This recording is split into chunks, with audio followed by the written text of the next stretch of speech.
appeared before the Congressional Committee to tell what I knew of activities which might lead to an attempt to set up a fascist dictatorship. The potential for the disastrous rise of misplaced power exists and will persist. The very word secrecy is repugnant in a free and open society. And we are, as a people, inherently and historically opposed to secret societies, to secret oaths, and to secret proceedings. President Bush signed a formal agreement that will end the United States as we know it. And he took the step without approval from either the U.S. Congress or the people of the United States. The secret organizations of the world power elite are no longer secret. It's known as the Bilderberg Group. Could their objective be world domination? I'm Jim Tucker. I've chased Bilderberg for 30 years. I'll never give up the chase. Bilderberg plan for the whole world is nothing less than world government. I'm not comfortable with that at all. Who elected these guys to run the planet? They are the elitists. They feel they should run the world for their own selfish interests. Now we can see a new world coming into view. A world in which there is the very real prospect of a new world order. Bilderberg is making great progress toward a world government, and only an educated, informed public can stop them in their tracks. David Rockefeller admits in his own memoirs that he wants to destroy the United States. Right. He's a traitor. It's good to be back at the Council on Foreign Relations. As Pete mentioned, I've been a member for a long time and was actually a director for some period of time. I never mentioned that when I was campaigning for re-election back home in Wyoming. Let us never tolerate outrageous conspiracy theories.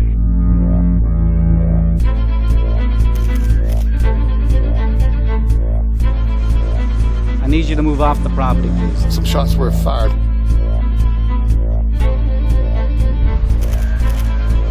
There's Bilderbergers right there.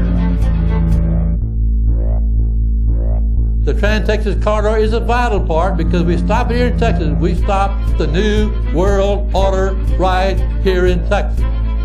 This thing started here. And to save this country, we kill this damn thing here.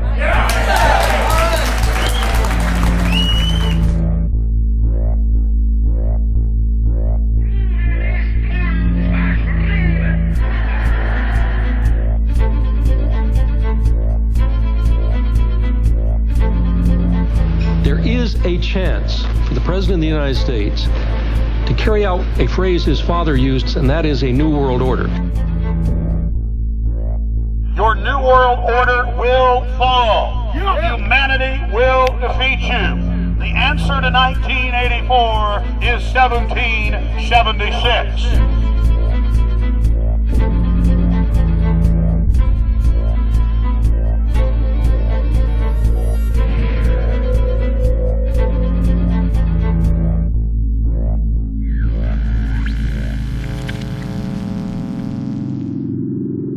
In the near future, Earth is dominated by a powerful world government.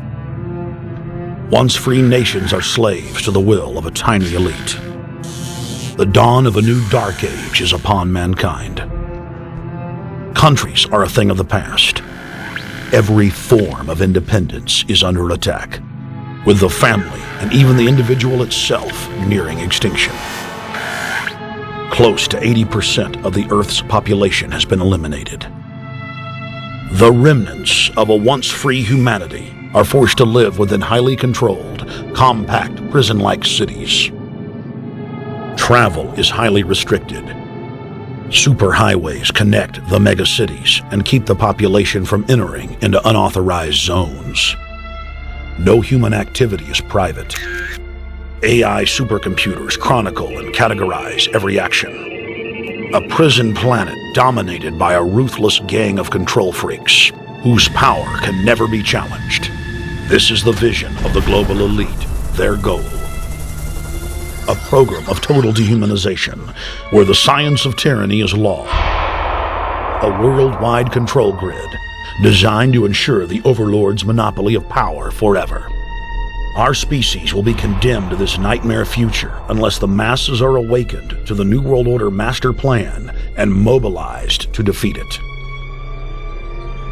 Erected by a secretive group, the Georgia Guidestones are a testament to the elite's plan for a world religion, global laws, with a global court and army to enforce it.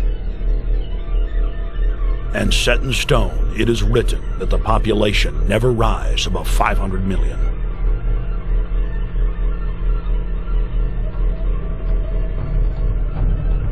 In this film, you will learn how our world is truly governed.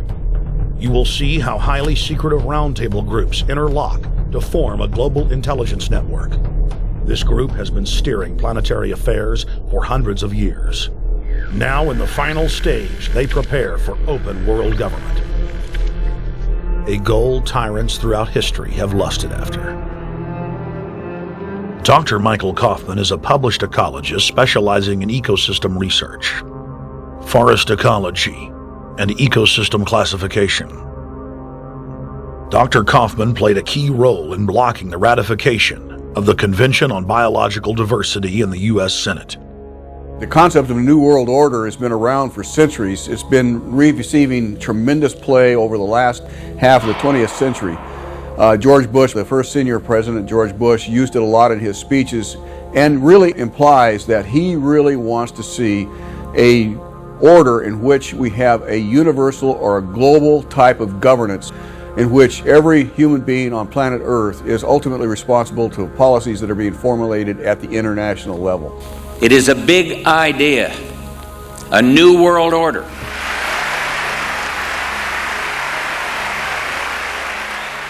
President Bush said that the New World Order was in tune, and that's what they were working for. The UN is part of that government. They're working right now very significantly for a North American Union. That's why there's a lot of people in Washington that don't care too much about our borders. They have a philosophic belief that national sovereignty is not important. It's also the reason I have made very strong suggestion that we need not be in the United Nations for our national security. It's really always the same. You go back throughout all of history, the Roman Empire, the Soviet Union, Hitler during the Nazism was always saying that it's going to create the utopia for the average person, when in fact, history always shows that it does exactly the opposite. Conquest and empire is as old as civilization. Babylon, Egypt, and Greece.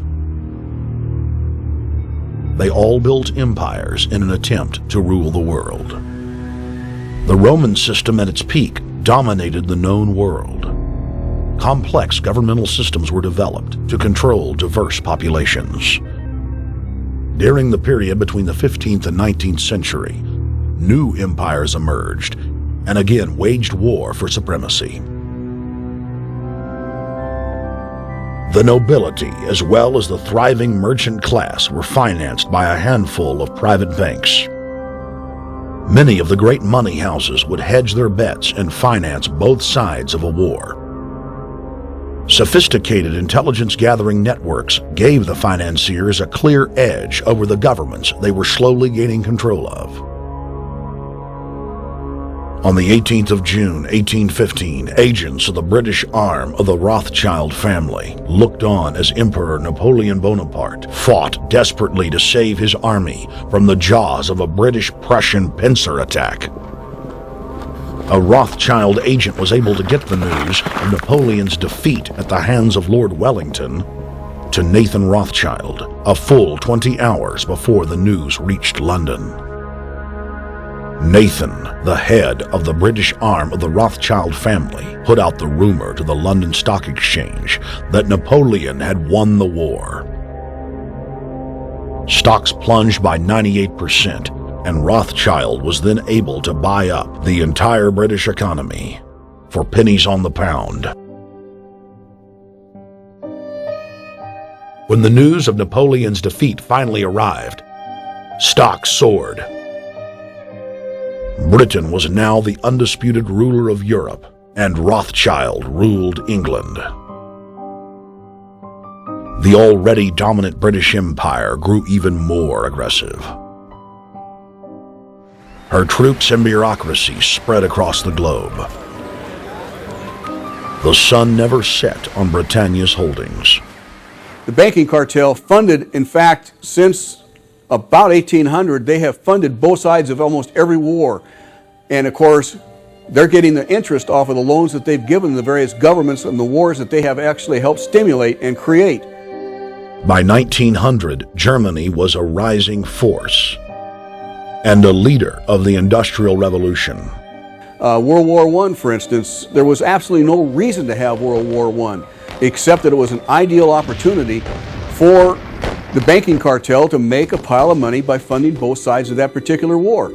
On June 28, 1914, the heir to the Austrian-Hungarian throne, Archduke Franz Ferdinand, was assassinated while traveling in a motorcade.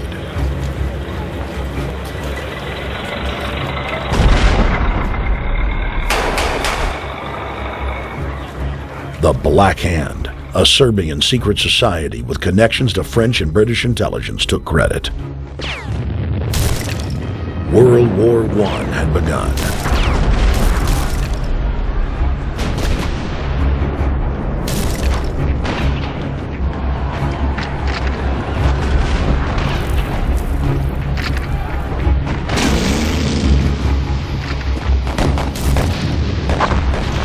Armaments companies financed by Rothschild-controlled banks in Germany, France, England, and Austria bankrolled all the factions.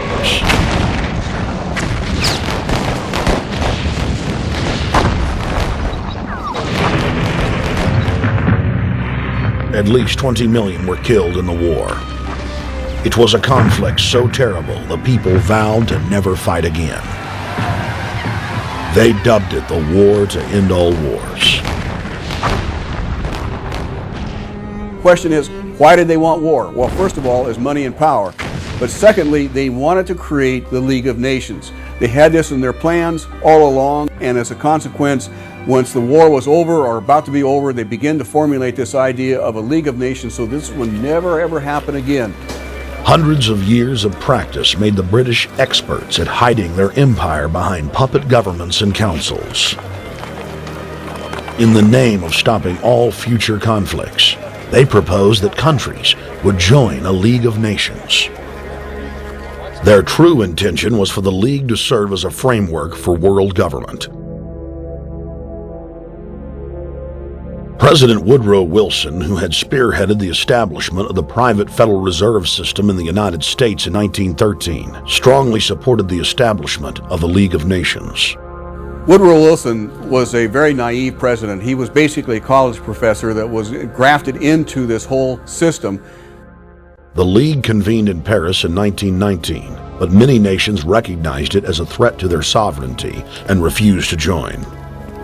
Frustrated by the U.S. Congress blocking the League of Nations, British intelligence, with the help of the Rockefeller family, set up the Council on Foreign Relations in New York City in 1921. The Council recruited the best and brightest of American life to support the growth of the Anglo-American Empire. The CFR's stated mission is to abolish all nation-states in favor of an all-powerful world government administered by a tiny elite. By 1930, the promoters of world government had split into two interlocking camps: the Fabian socialists centered in London, and the fascists based in Italy and Germany. National Socialism will use its own revolution for establishing a new world order. Adolf Hitler. Supporters of the fascists in the United States and England believed that the military should be used to quickly transform the world into a new world order. All the more sophisticated practitioners of globalism stated that incrementalism was the sure path to world domination. Congressional Medal of Honor winner Major General Smedley Butler went public in 1934, exposing an attempt by the robber barons to launch a military overthrow of the United States. The war hero testified to the McCormick-Dickstein Committee in Congress that some of the most powerful men in America had tried to recruit him to lead a military coup so they could set up National Socialism in the United States.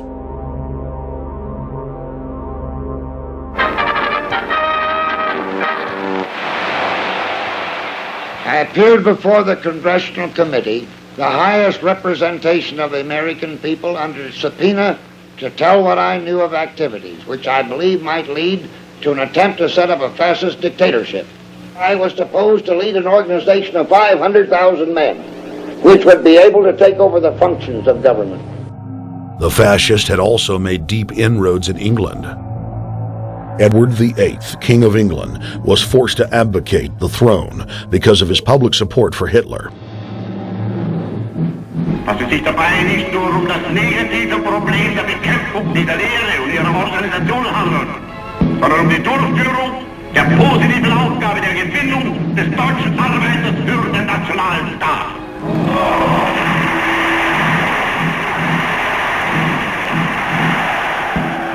Though the German-led fascist camp was strong, the Fabian Socialist Bloc was able to maintain control of the U.S., Russia, and England.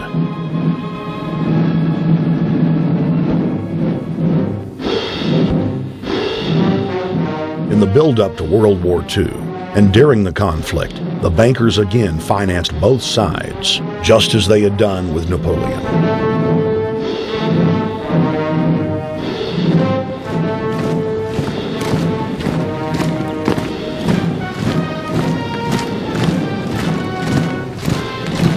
With the rise and fall of the Third Reich, Europe lay in ruins.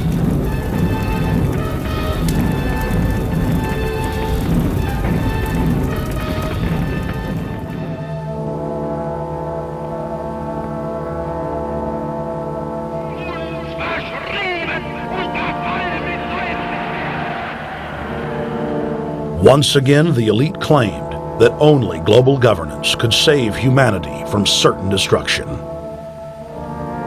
And this time, the elite would succeed in setting up their world body.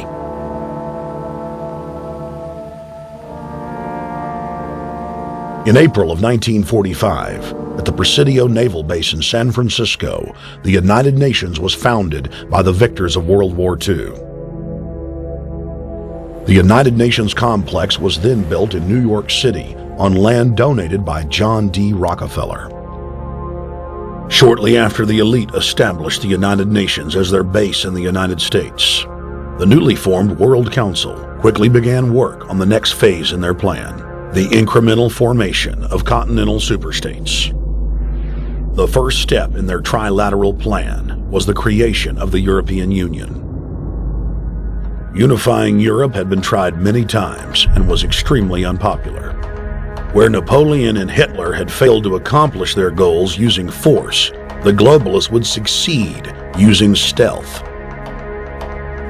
The British spearheaded the formation of the Council of Europe on May 5, 1949. The Treaty of London claimed to only establish trade ties between European nations, like NAFTA or GATT in North America.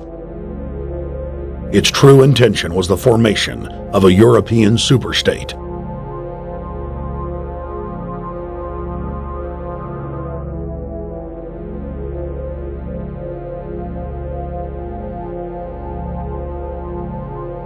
In 1954, the elite of the planet met in secret at the Bilderberg Hotel in Oosterbeek, Holland. The Bilderberg Group would later admit that their mission was the formation of the EU. Once the EU was established, under the guise of trade deals, a North American Union and Asian Union would be formed. The three interlocking superstates formed the core of the global government, while the United Nations would serve as a world regulatory and enforcement body over the Third World subregions. The Bilderberg Group consists of the heads of all of the managing roundtable groups that steer individual countries. Picture the elite power structure of the world as a giant pyramid, with only the elite of the elite at the tip top of the capstone. The group has been so secretive that until the mid-1980s, the controlled corporate media denied its existence. Into the late 1990s, coverage only consisted of rare one-line mentions.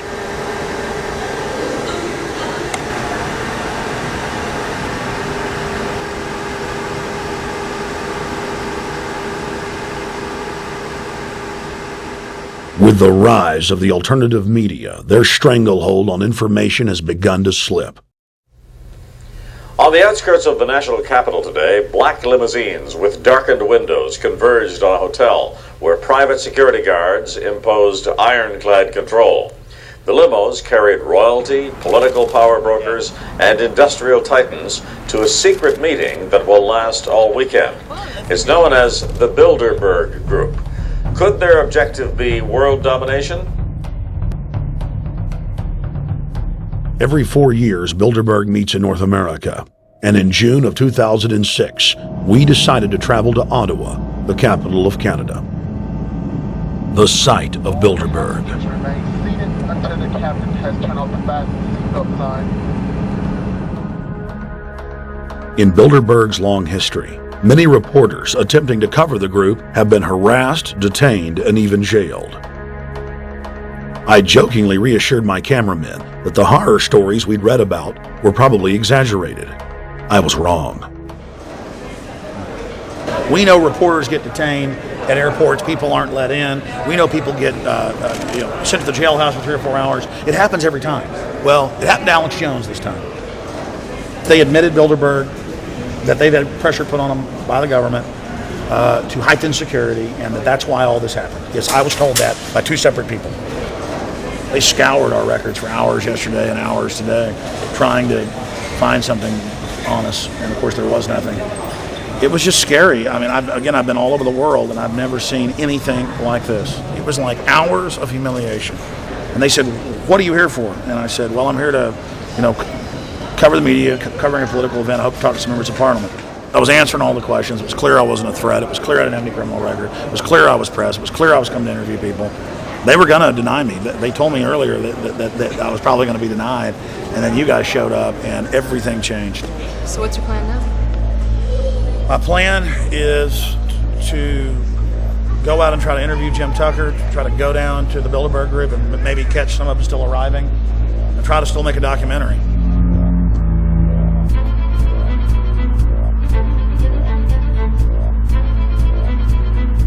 So instead of being here at 8 a.m. in the morning when the Bilderberg Group attendees, the 100 elite of the planet, start showing up, we're going to be getting here about 3:30 or so, and we'll see if we can catch any of the elites coming in.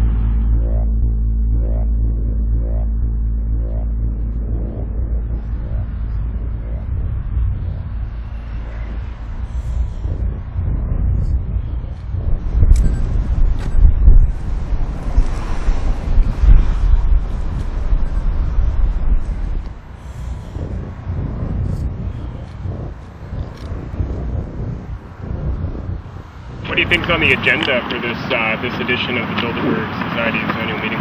They're debating the attack on Iran. They're talking about how to take out Hugo Chavez. They're talking about how to get their American Union in that destroys Canadian, U.S., and Mexican sovereignty.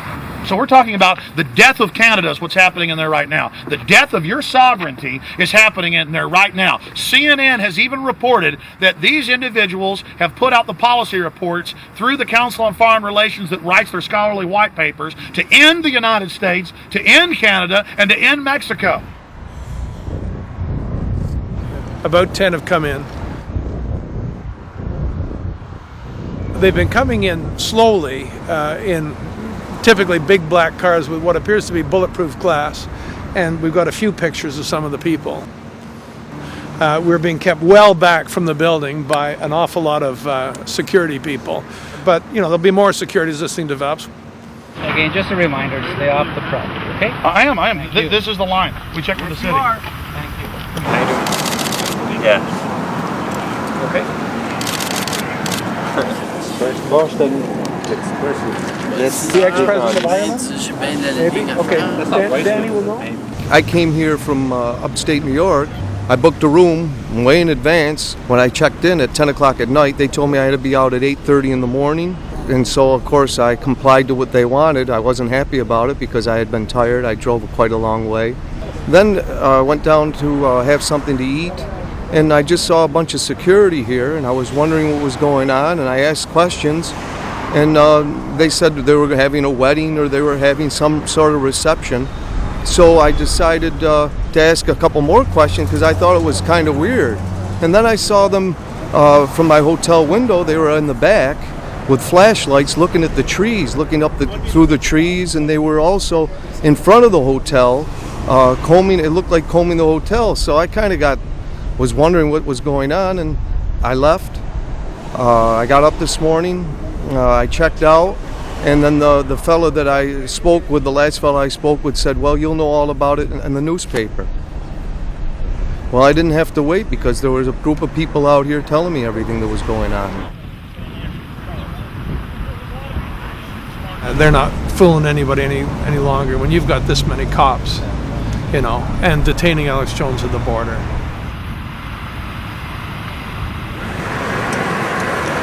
Get them on both sides. Yeah, you crook. Yeah, you're gonna go to jail like Ken Lay. Oh yeah, there's one right there. Hi. Hey, we're not your property. We're not your slaves. We're gonna defeat the New World Order.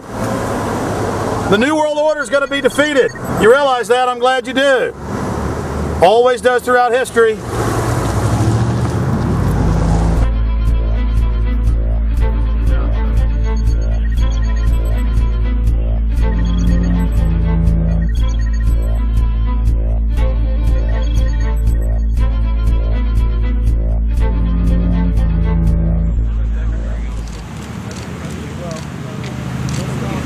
It's a boss. Boss is leaving. Etienne Davignon is the honorary chairman of the Bilderberg Group, as well as the head of its steering committee. The committee he heads selects and invites each year's attendees. In the last decade, the list of attendees has been leaked to reporters by moles on the inside. Veteran newspaper reporter Jim Tucker has been covering the Bilderberg meetings for over 30 years and has physically attended more than 20. We traveled back to our hotel to see if Jim Tucker received the 2006 list. First heard about Bilderberg in 1975, and I said, I don't believe it. That's not possible. Who in hell's Bilderberg? I spent 20 happy years with metropolitan newspapers. All the wires are clicking at my ear. That could not happen without me knowing about it. And the thing that first impressed me most was called in 1957 by the late, great Westbrook Pegler, widely syndicated columnist. He wrote 2 lengthy columns about how approximately 100 leaders of international finance, heads of state, high public officials were meeting behind armed guards and closed doors on Jekyll Island, sealed off. What are these powerful internationalists doing? And why is it so secret? Why do they have armed guards outside? Why is it sealed off? The newspapers totally ignore it. Not a word. Total blackout in the United States. Since then, I've never stopped pursuing Bilderberg, or the whole international gangster organization led by Rockefellers and Rothschilds, as they manipulate the world for their own selfish interest.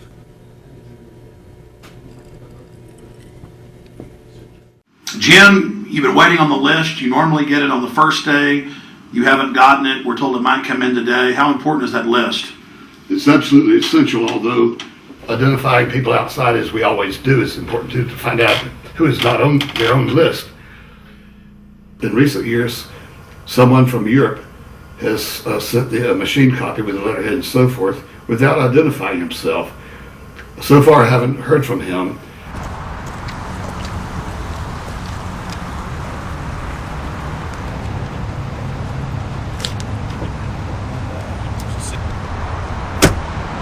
Well, Bilderberg assumed that name in 1954 at their first meeting as Bilderberg at the Bilderberg Hotel. It's a little bit like Shakespeare's As You Like It. They say to Shakespeare, what do you want to call this book? And he says, As You Like It, meaning whatever you want to call it. And they thought it was dictation, so one of his plays is called As You Like It, and the title has nothing to do with the play. So that's how the Bilderberg came by their name. Now, they had been meeting for half a century. The moneyed class had been meeting But they decide they have to meet systematically every year, well planned in advance, in addition to maybe other smaller meetings throughout the year. Sure this is the right turn, Jim? No. Let's see if it starts.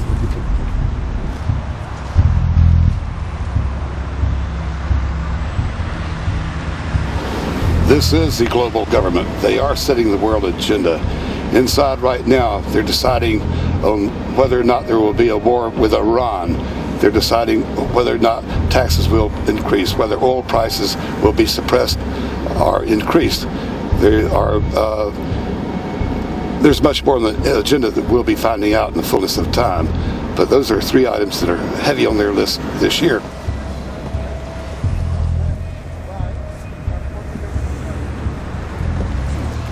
This is Jim Tucker, ladies and gentlemen. Yes. 27 years covering these crooks. Mr. Tucker, God bless pleasure to meet you. The media said he was crazy, it didn't exist. Now we forced him. 120 of the world's most powerful men, heads of state from Europe, high officials of the United States government, Treasury, White House, state, defense. They're setting the world agenda now. The reason they want secrecy is because they're doing evil. Evil is done under the cover of darkness. Good works are done in the sunshine.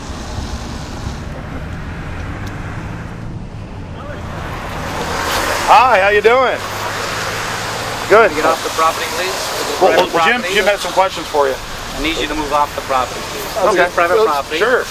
It's a public sidewalk. Oh, yeah, we are cooperating. Thank you. Right onto the sidewalk. Yeah, there's no implication that we aren't Right cooperating. onto the sidewalk and stay there, please. Sure, yeah, thank you. Great. Jim has some questions for you. Again, I need you to stay right on the sidewalk. Yeah. Thank you very much. We actually checked with the city. The property line's actually right here. Also, That's good. Property line's actually right here.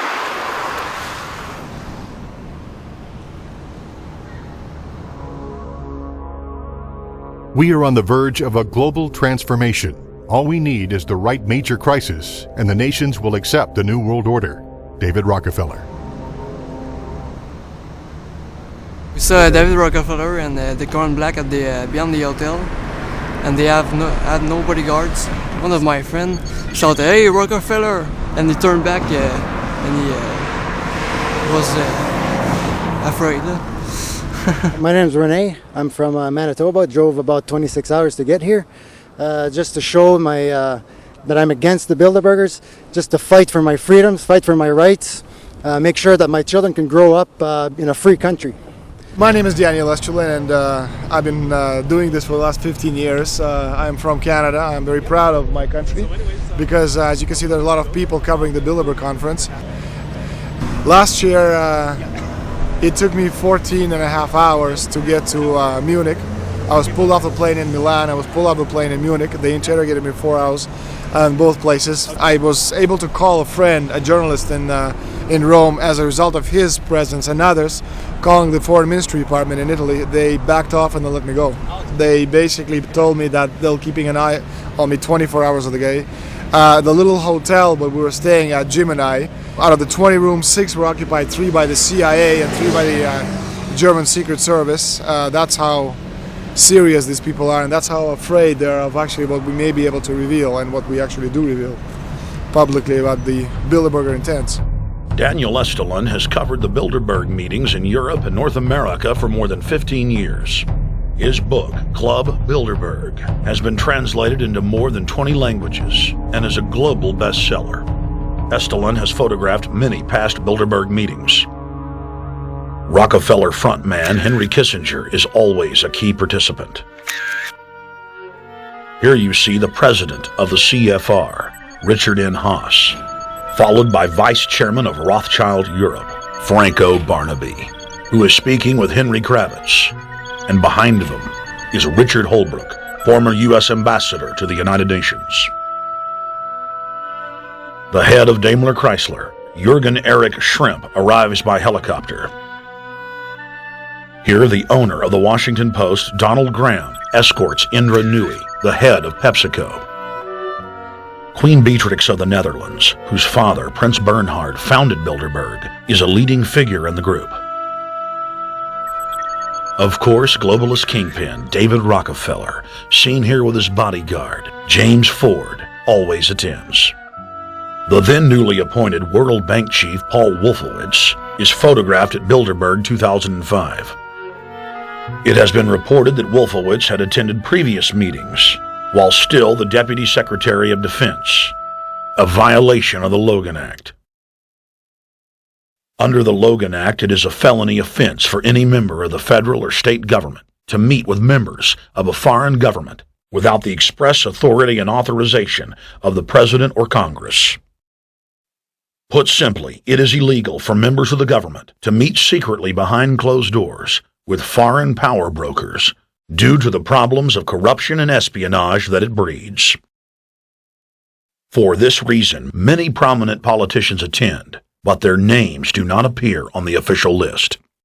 Despite the Logan Act, the governor of New York's name, George Pataki, does appear on the list, and we were able to catch the governor on tape walking with David Rockefeller at Brook Street.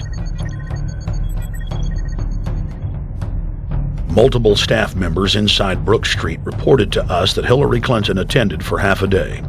Several armored limos with diplomatic plates did arrive with police escorts and offloaded their passengers in the underground parking garage out of the sight of the press.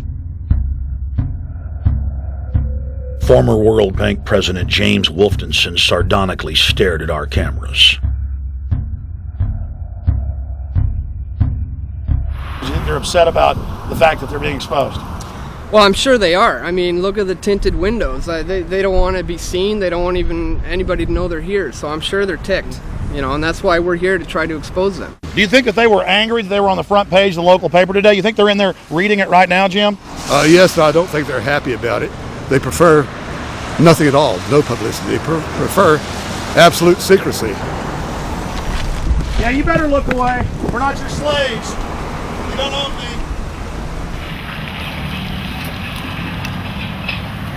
Did you get a list of the attendees and everything, or not? No, I've asked for one under a slight variation of my name, and I don't know if I'll get it or not. Also, it could happen today. For the last 3 years, I get back to the hotel. And there's a copy there waiting for you. Well, somebody who does not identify himself. I mean, I'm not just not revealing the source. I don't know the source myself. But the facts, because they want the Bilderberg letterhead on it, and makes a nice memento. Perfect. Alex. Yeah. That's Chalabi, eh? You think Chalabi? No, I don't think. I know. It looked like Chalabi, and it was a fat guy. Yeah. That was Ahmed Chalabi? Yeah. Oh my God, then they're really going to attack Iran. Hey, Chalabi, don't attack Iran.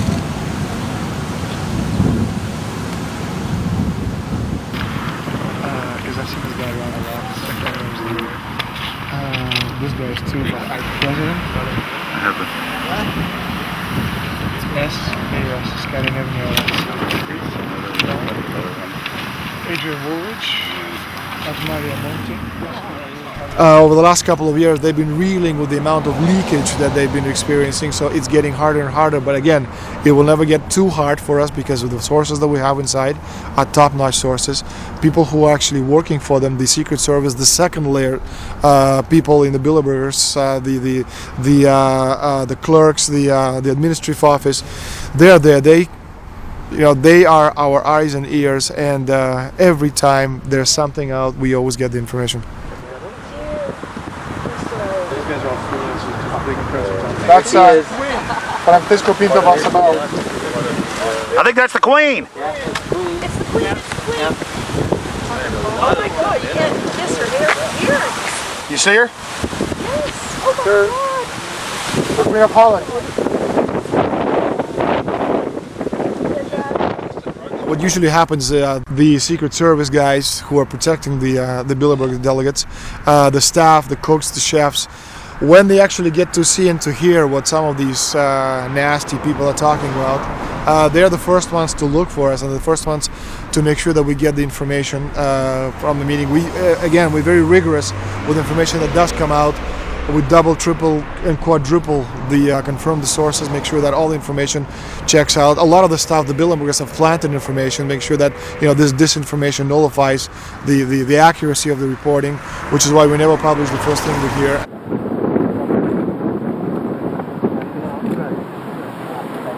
Oh, I'm the guy saying you're the That looks like Rockefeller. The decisions that these people take, again, they not only decisions affect the business community, they affect politics, business, environment, across the entire spectrum. And these decisions are made and taken by a very elite group of people behind closed doors this year at the Brook Street Hotel. We are not privy to these decisions. We're not allowed to know what they're talking about, but we'll definitely feel the consequences of these decisions over the next 12 months when events which apparently by accident seem to happen, in fact have been planned right here this year at Brook Street Hotel between 8th and 11th of June. What does it do when you get 120 of the most powerful people in the world getting together to have meetings with government officials? I mean, that's amazing. Well, it is. This is what I mean, is that they're planning the corporate agenda. They're not planning the democratic human journey agenda, in my opinion. Mussolini had a definition, is when the interests of the corporation take completely over from all other interests, and that's fascism. He said it should probably be called corporatism.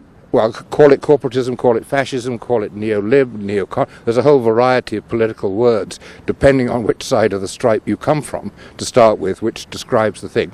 But what they are describing is the complete end of democracy, the end of what matters to people, the end of what happens to the human journey. And for that reason, I think this is revolting. Ladies and gentlemen, we're here in Canada today to stand up against the Bilderberg group that is attempting to get rid of the sovereignty of the United States. The truth of your world government has now been exposed. We know you are ruthless. We know you are evil. To David Rockefeller, to the Rothschild representatives here, to the Queen of the Netherlands, to all of you, we tell you, you are not our queens. You are not our kings. You are not our gods. We do not belong to you. We are not your slaves. We stand as free humans, have stood since the beginning of time against the strong men, against the thugs, against the bullies. We will defeat your world government. We will defeat world taxation. We will defeat your control grid.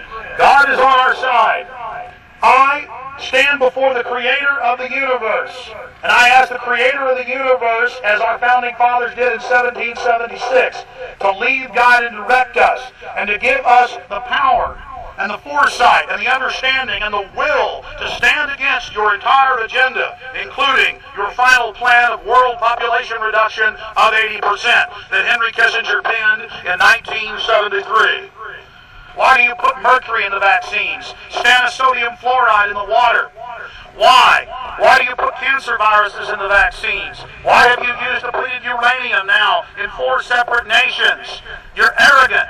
You have the sickness that elites have had throughout history in their literal and, in some cases, figurative ivory towers. You believe that you're invincible. You will and you are failing now. Your New World Order will fall. Humanity will defeat you. The answer to 1984 is 1776.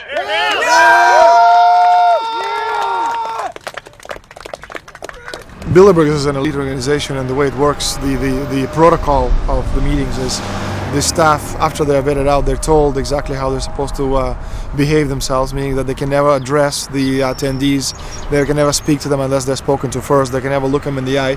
They have to approach them from the right side, the people who are right-handed, and from the left side, the people who are left-handed. They can never look them straight on. And needless to say, all the information that is being spoken during the conferences is under no circumstances allowed to come out. That's what they're told. They're threatened with not being able to find another job anywhere in the sector if they reveal any information to the press.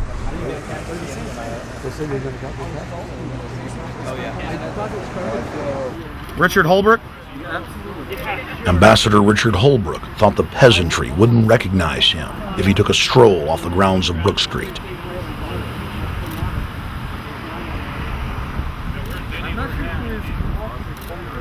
Holbrooke cackled when I told him that we were not his slaves.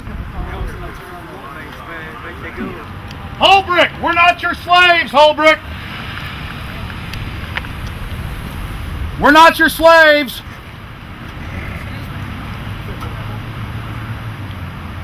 Holbrooke, we don't belong to you. We're not your property. Get back on the sidewalk. We're free humanity!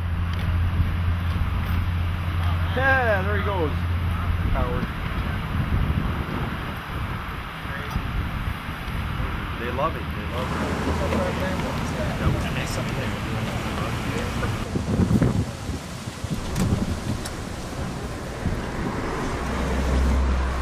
Okay, we're going to be going around the back here, guys. Hey guys, how you doing?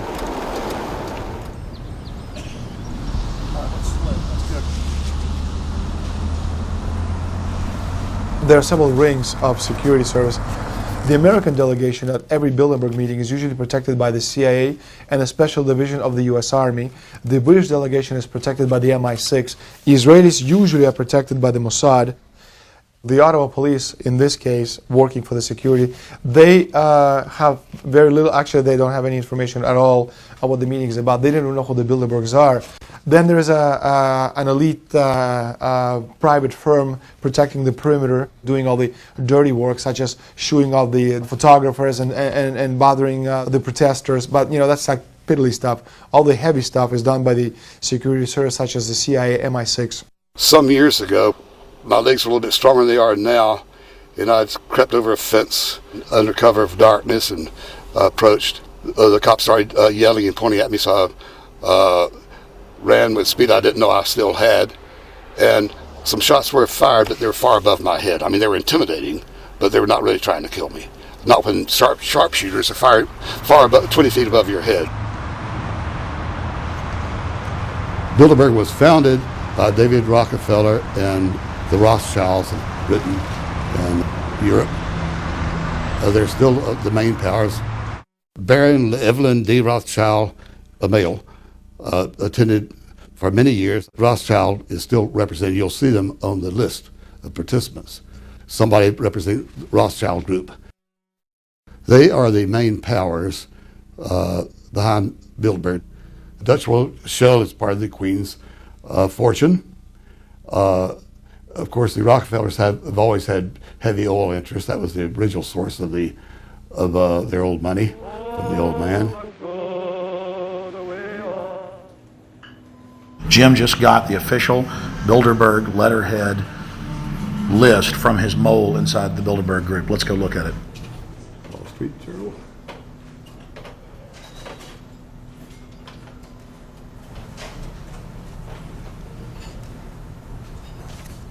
So Jim, you got the list. Yeah. Did we identify Wolfowitz as being here because he's not on the list? No, we positively identified Wolfenson. Yeah, he's on the list. Yeah, there's Wolfenson right there, James Wolfenson. But aren't there always people who aren't listed? Yep. Over the years, we've identified like sometimes one, sometimes three people who are not on their own list who have attended. Now, I think what is very difficult for most people to understand is how such a small group of 125 men and a few women control a population base of 6 billion people. Actually, it's much easier than you think. These people work on what I call systemic methodology, meaning that you take a pie, just imagine you take an apple pie and you slice this apple pie into lots of very small pieces, and you put in front of each one of these pieces your men or women of trust, and by controlling this individual you control an entire organization. For example, if you take Paul Wolfowitz, who runs the World Bank, through him you can control the entire organization. You don't need to control what the dishwasher or the toilet cleaner thinks or does or believes in. You just need to control what he does and what he believes in, and what he does will permeate the entire organization. And that's how you control, with very, very small power base, an entire global population of 6 billion people. Bilderberg is making great progress toward a world government. They have created a superstate in Europe called the European Union. They're intent on creating a Western Hemisphere Union called the American Union. NAFTA is to be expanded into every country in this hemisphere. As NAFTA expands, it will take on the role of the American Union. And only an educated, informed public can stop them in their tracks. We went into downtown Ottawa and talked to locals to learn if they were aware of the elite meeting in their city.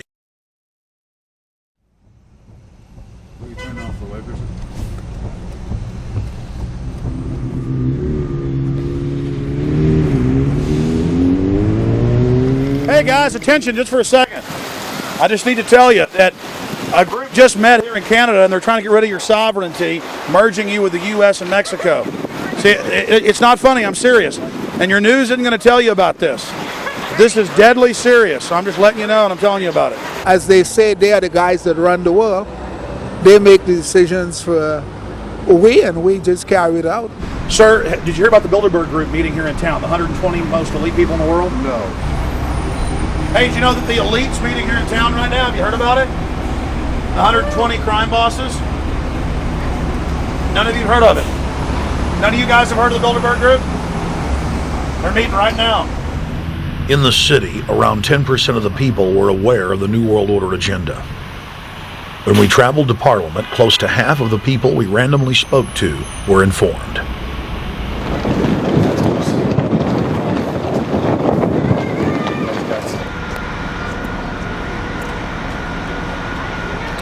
Ma'am, what did you say about the American Union? It's going to end up happening. We don't want it, but it's going to happen. Why do you think? Because the Bilderberg group runs the world. You have the Trilateral Commission that's also part of the Bilderberg, which is the United States, Europe, and Asia. But most of this is public knowledge. Nobody wants to believe that there are conspiracies, that world leaders are already elected before they're voted on. So here we know that Bernard Lord is part of the outer circle. I was surprised to read that Harper addressed the group in 2003 because my understanding was nobody gets into politics without becoming part of the Bilderberg group. And then you find out afterwards that is the case, that they have... Well, Bill Clinton went there in 91, George Bush Sr. back in like 85. And Blair, same thing. Who we think that we're electing as leaders have already been pre-picked for us. Whether it's liberal or a conservative, they're already part of the group. They own all the horses in the race. They own the horses, and I understand that, for example, in the United States, it's a one-party system with two factions, though you think it's two different parties. Oh, it is, yeah. So it's like Bill Clinton constantly vacations with the Bushes, and they call him their son, and they actually staged all that in '92, and all that's come out. It's just all staged. They're not going to let trillions of dollars slip through their hands. The good news is people are waking up, though. When you read human history, when you study it, all you see is elites trying to dominate, subterfuge, Machiavellian backstabbing, and somehow in the last 50 years they convinced Westerners that the government's fine, can do no wrong, trust them. How did this happen? It's easy to lead sheep. I mean, people just follow. They don't want to believe these things will happen. No way. We'll just follow along with the norm. That's all. It's just makes it easier for everyone. What's your view on losing Canada's sovereignty? I like this country to stay as it is, and I love the United States to be there. Back in Austin, the capital of Texas, the public was frighteningly unaware of the nation's peril.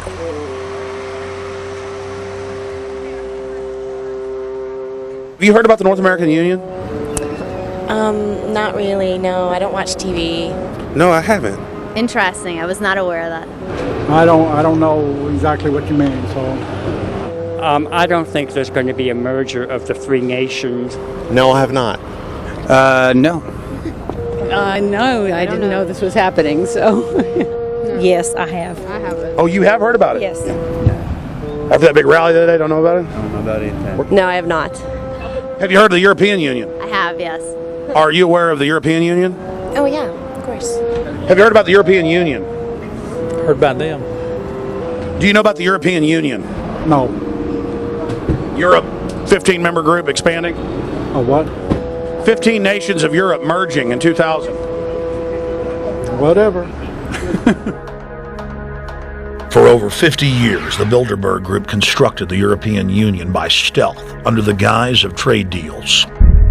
Now the elite are using the same secretive program to complete the North American Union. But this time, superstate integration is on the extreme fast track. International agreements like NAFTA, GATT, and APEC were just stepping stones in the formation of the NAU. The North American Union was officially born at Baylor University in Waco, Texas, on March 23, 2005. The leaders of the United States, Mexico, and Canada told the press that they were only meeting to discuss trade. It soon leaked that a secret meeting had been held during the Security and Prosperity Trilateral Summit. The three governments had refused to release the secret agreement to the people.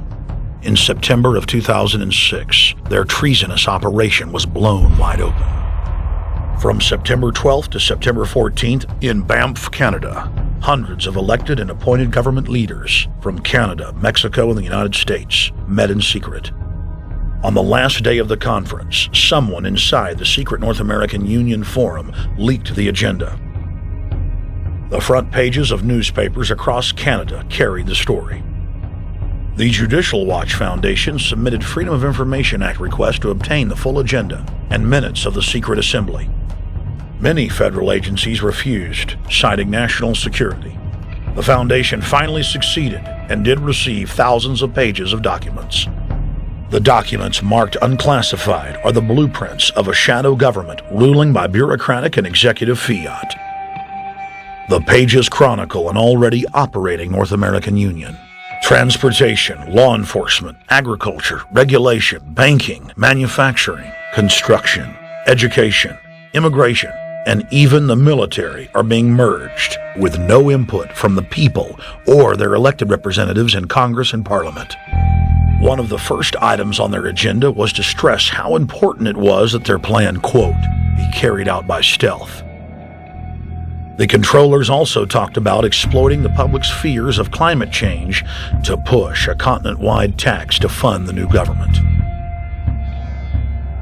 Globalist tool Robert Pastor is incessantly paraded on the world stage as the man behind the North American merger. When he testified before Congress, he pushed the idea of a continental security perimeter that erases national boundaries and merges the security apparatus. The best way to secure the United States today is not at our two borders with Mexico and Canada, but at the borders of North America as a whole. In fact, the North American Command, based in Colorado Springs, Colorado, was clearly running the meeting in Canada.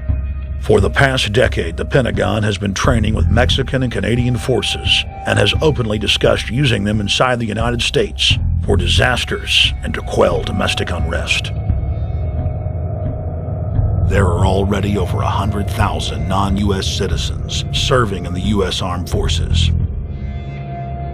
The Pentagon is now expanding its recruiting centers in Mexico, the Philippines, and Eastern Europe. Big city police departments nationwide are lobbying to change laws so they can recruit non-citizens to join the police force. What we are witnessing is a Red Dawn scenario in slow motion. Tyrants throughout history have brought in foreigners to oppress their domestic populations.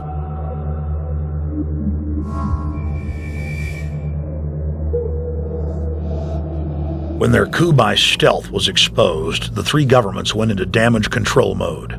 The Security and Prosperity Partnership quickly staged a show summit that was held in Ottawa, Canada in February of 2007.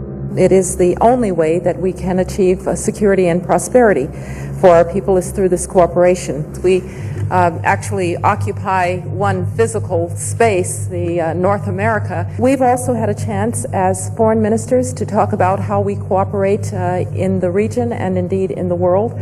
Protesters who were upset about losing their countries and freedoms were not tolerated. A couple of weeks ago, Al-Qaeda supposed whatsoever. The Security and Prosperity Partnership has been signed without any sort of parliamentary debate. Globalist publications have been open with their frustration that the population has not bought their latest PR stunt. As integration inside the European and American unions accelerates, the superstates themselves are being merged. On April 30th, 2007, a summit was held at the White House. The Security and Prosperity Partnership's secretive approach had alarmed the public. So this time, President Bush, German Chancellor Merkel, and EU Commission President Barroso hid their treachery in plain sight. Thank the Chancellor and Josie very much for the transatlantic economic integration plan. And for that too, we need to develop a common market, common standards. So this is indeed a very important agreement, an agreement that also brings with it a transatlantic economic council to be a permanent body with senior people on both sides of the Atlantic that will look at all those issues in a concrete manner, in which way we can make it move forward. The BBC reported that the US and EU had agreed on a single market. By announcing a new economic community integration, they were simply repeating what had been done in America and the EU on a larger scale. The accord states that the two blocs will aggressively push regulatory convergence in more than 35 areas, from financial services, intellectual property, military, education, mergers and acquisitions. They also agreed to jointly push a global carbon tax. We recognize that we have a problem with greenhouse gases. We agree there is a global threat, it's a serious threat. We agree there is the need to establish a limit to greenhouse gases. We need to discuss the possible pricing of CO2. How can we translate this into a market economic compatible scheme? We have agreed to establish a high-level group, a forum. This EU-US result is translated into the G8, debated together with the outreach countries, China, South Africa, Brazil, among others, and India. A global solution to a global problem. If Bilderberg succeeds, America falls. All the victimized countries lose their sovereignty. Bilderberg is not a person, it's not an idea, it's an ideal, a very powerful group of people working together and from the positions of ultimate and absolute power, destroying every constitution on earth, no matter how powerful the constitution of the nation is. That's what these people do. The African Union arose out of the African Economic Community, set up in the early 1980s. The African Union is financed by a consortium of international bodies, governments, and corporations. The African Union Army serves as an enforcement arm for the New World Order's exploitation of Africa. In Asia, APEC and ASEAN have announced plans to form the Asian Union, consisting of Asian and Pacific nations, having more than 3 billion people within its borders. APEC will become the Asian Pacific Union, and the world is to be divided into 3 great regions for the administrative convenience of the world government in which the UN is to evolve. As the unions form individually, they are simultaneously merged to form the first planetary government. They're trying to destroy every nation on earth which is trying to promote progress, because these people basically they are landowners. They don't need progress because they control the land. If you take the most powerful man in London, the people who belong to the Council and the Committee of 300, who belong to the Bilderbergers, the British royalty, the Guelphs, the black nobility of Venice and Genoa, these people they're landowners. The New World Order is the Old World Order. I mean, it's just the names have changed, the appearances have changed, but the concept hasn't changed. The idea is still to bring the men back, kicking and screaming back to the Middle Ages, post-industrial age world order. One of the things that is very shocking to most Americans is the fact that the United Nations Global Biodiversity Assessment, which came out in 1995, clearly shows that in order to protect planet Earth, we have to go back to a feudal system. They actually said that in the document. To craft a modern feudal society, the globalists are implementing a standardized North American Union ID card to track, trace, and control their serfs as they travel throughout the 3 regions of the NAU.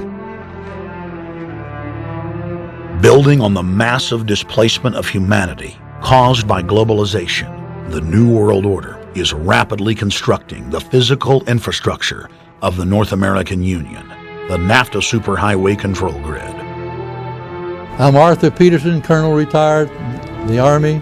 I see things today that are happening that would make my friend who died in World War II turn over in their grave. To think that people would even consider confiscating land of farmers and ranchers and taking their homes away from them to turn it over to a foreign company in Spain, which was controlled by Don Carlos, I understand, a notorious socialist, and they get the tolls on Texas land for 50 years. The proposed Trans-Texas corridor would be a patchwork of superhighways and railroads stretching 4,000 miles from the border of Mexico, cutting through Texas to Oklahoma. A lease has been signed that would make Texas Highway 121 a toll road. A private Spanish company won the bid to build and collect the tolls for the next 50 years. These deals with private companies are being negotiated largely in secret, and many state lawmakers are worried taxpayers are being sold down the road. Critics say it's a threat to our national security. It's part of a plan for a North American integration being carried out by government and corporate elites without congressional or voter approval.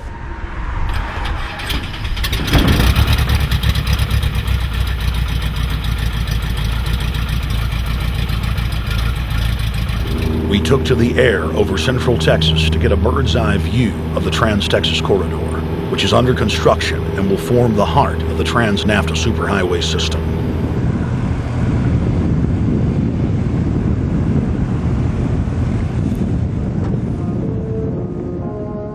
History repeats itself.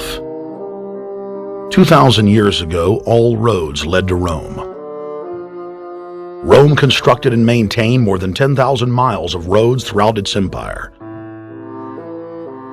The roads were used to project Roman military power, to control commerce, and to bind the nations and peoples they ruled. Rome also demanded tribute. Roman subjects from Albion to Judea were forced to pay a tax to use the roads. The Romans would then use the tax to dominate their subjects. Today's superhighways are a powerful tool in the globalist arsenal. They are instrumental in tearing down national borders and merging nation-states into larger confederations.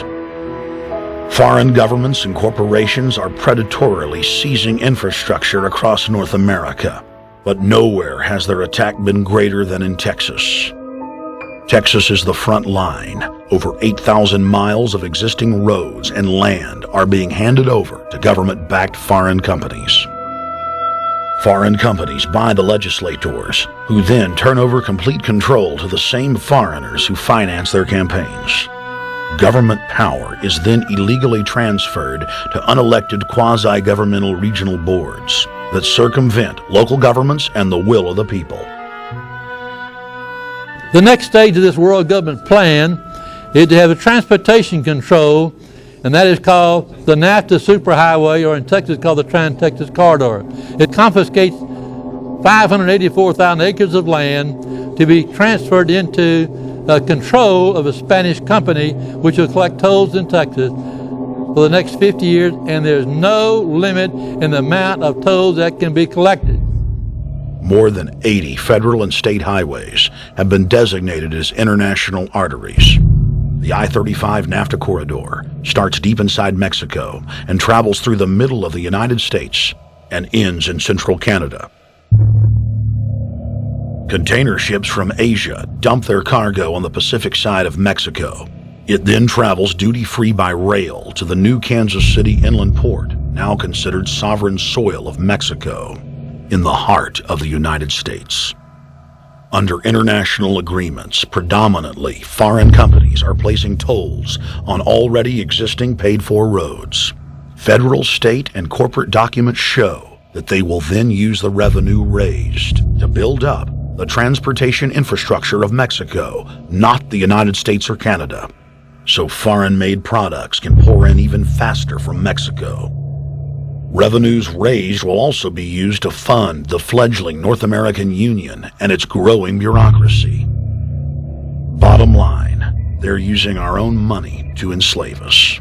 First of all, they're proposing a North American tribunal, which would be similar to what we have in Chapter 11 of the NAFTA agreement, which is trumped by international law. The U.S. Supreme Court and our Constitution could potentially be rendered invalid, and what we would have is new North American business law that would trump what we have here in the United States.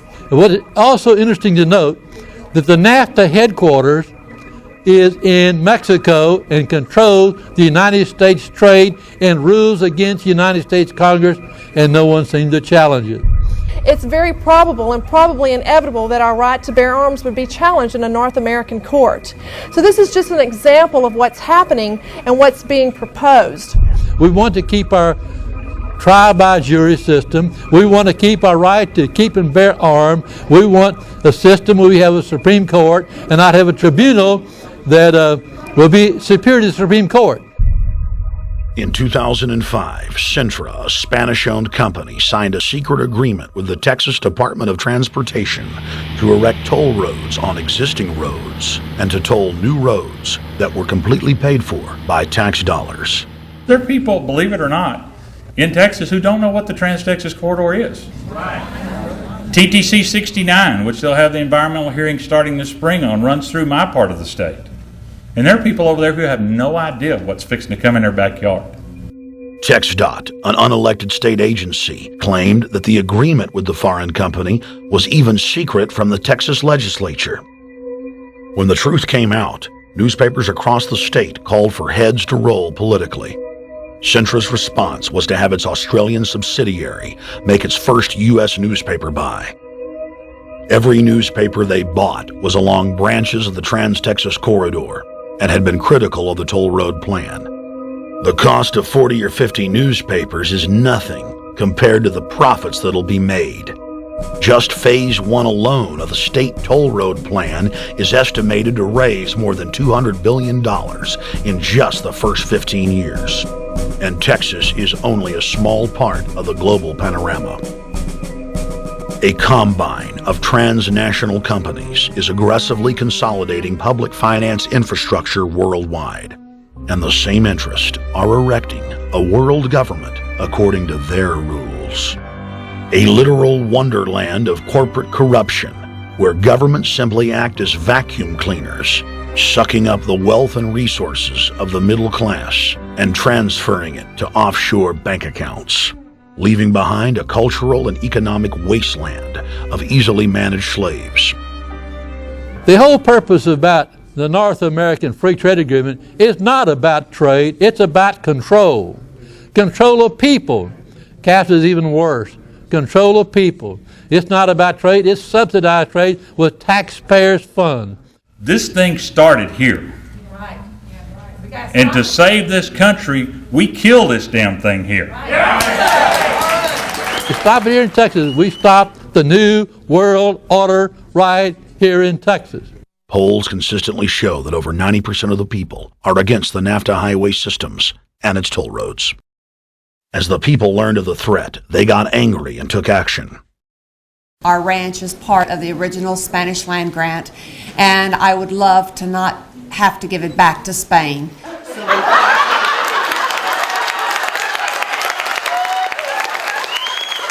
Opponents of a proposed superhighway today held a major protest.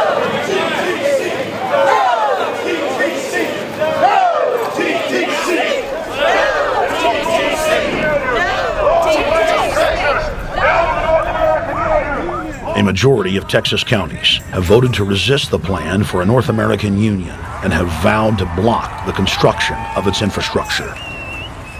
Heck, we already know in a law that was passed by a subservient United States Congress, where practically nobody in the entire Congress stood up and said no, they've already passed a law saying all their driver's licenses are going to be chipped. Well, I'm telling you right now, I'm not going to carry in a driver's license that's got a chip in it so Big Brother can watch everywhere I go and see everything I do. No, no, hell no.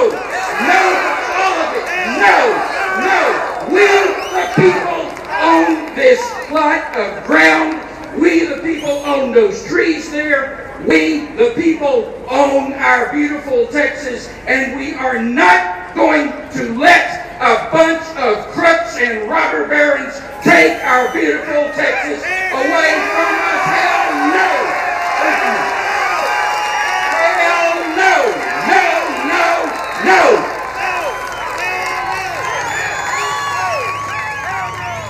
RFID tracker chips embedded in state inspection stickers and toll tags are already being used to track the population. The new system is also meant to control growth and steer development through so-called smart growth.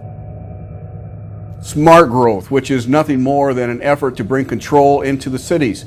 You have the rewilding of America and the Wildlands Project, the Convention on Biological Diversity, which is to control our rural population. Toll roads on interstate highways nationwide are walling off exit ramps to small towns and rural communities, and are creating ghost towns by design.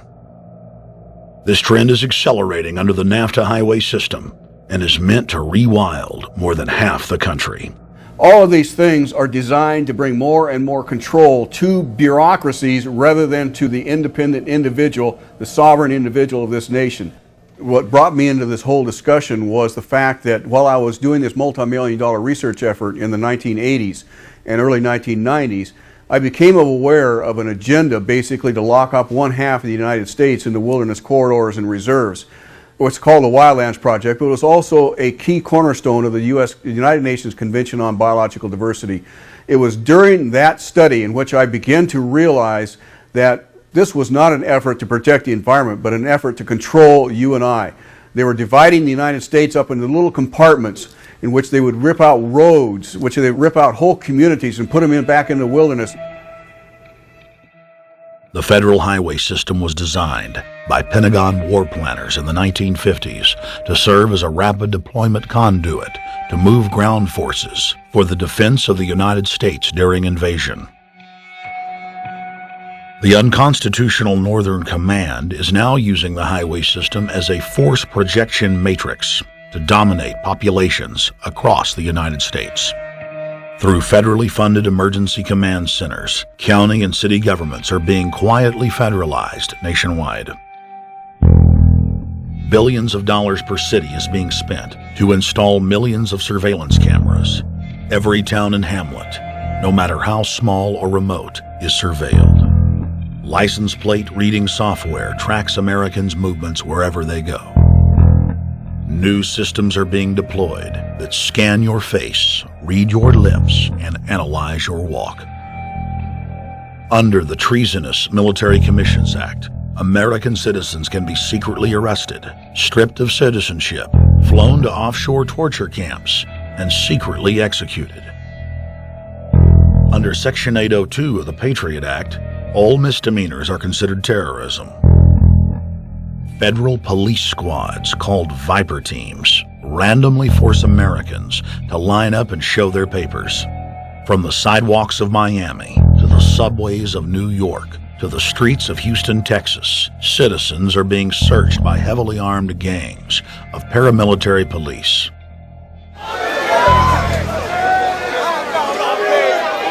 Where's the van? We're coming in the street. Come on, guys, come in.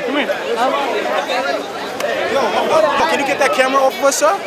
Sir, can you get that United States First Amendment? All right, but you can get that camera. I'm saying get the camera out of my face. That's what I'm saying. You're on the streets of New York. So what does that mean? I'm saying get that camera out of my face. That's what I'm saying. It's a free country.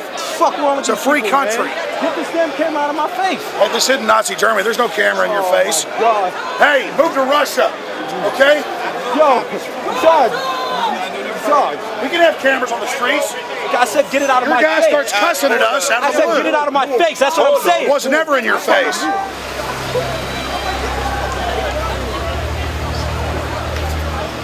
Yo.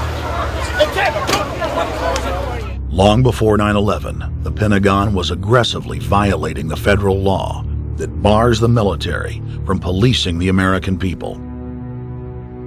Coast to coast, for more than 2 decades, teams of troops would just appear out of nowhere and randomly stop cars and search pedestrians. The acclamation accelerated with regular Army searching bags at the Super Bowl and the Kentucky Derby, as well as other high-profile events. Then President Bush signed a Defense Authorization Act, which radically increased the funding for the already bloated shadow government. In the act, the executive branch formally announced that it was preparing for domestic insurrection and went on to preemptively strip the state governors and legislatures of their powers. The federal government is openly announcing that it is the only authority as it treats the people and the states as enemies. Then on May 9th, 2007, President Bush unlawfully granted himself new powers, and the presidency officially became a fiat dictatorship. In the past, continuity of government has been shared by the legislative, judicial, and executive branches of government. Now, all power resides with the president. For the smallest of reasons, including, in the document's own text, any incident in the world, regardless of location, that affects population, infrastructure, environment, economy, or government functions can trigger, at the president's will, total martial law. It is important to add that the president is merely a puppet of the global crime syndicate and may not use the new powers, but simply pass them on for use by future puppet administrations.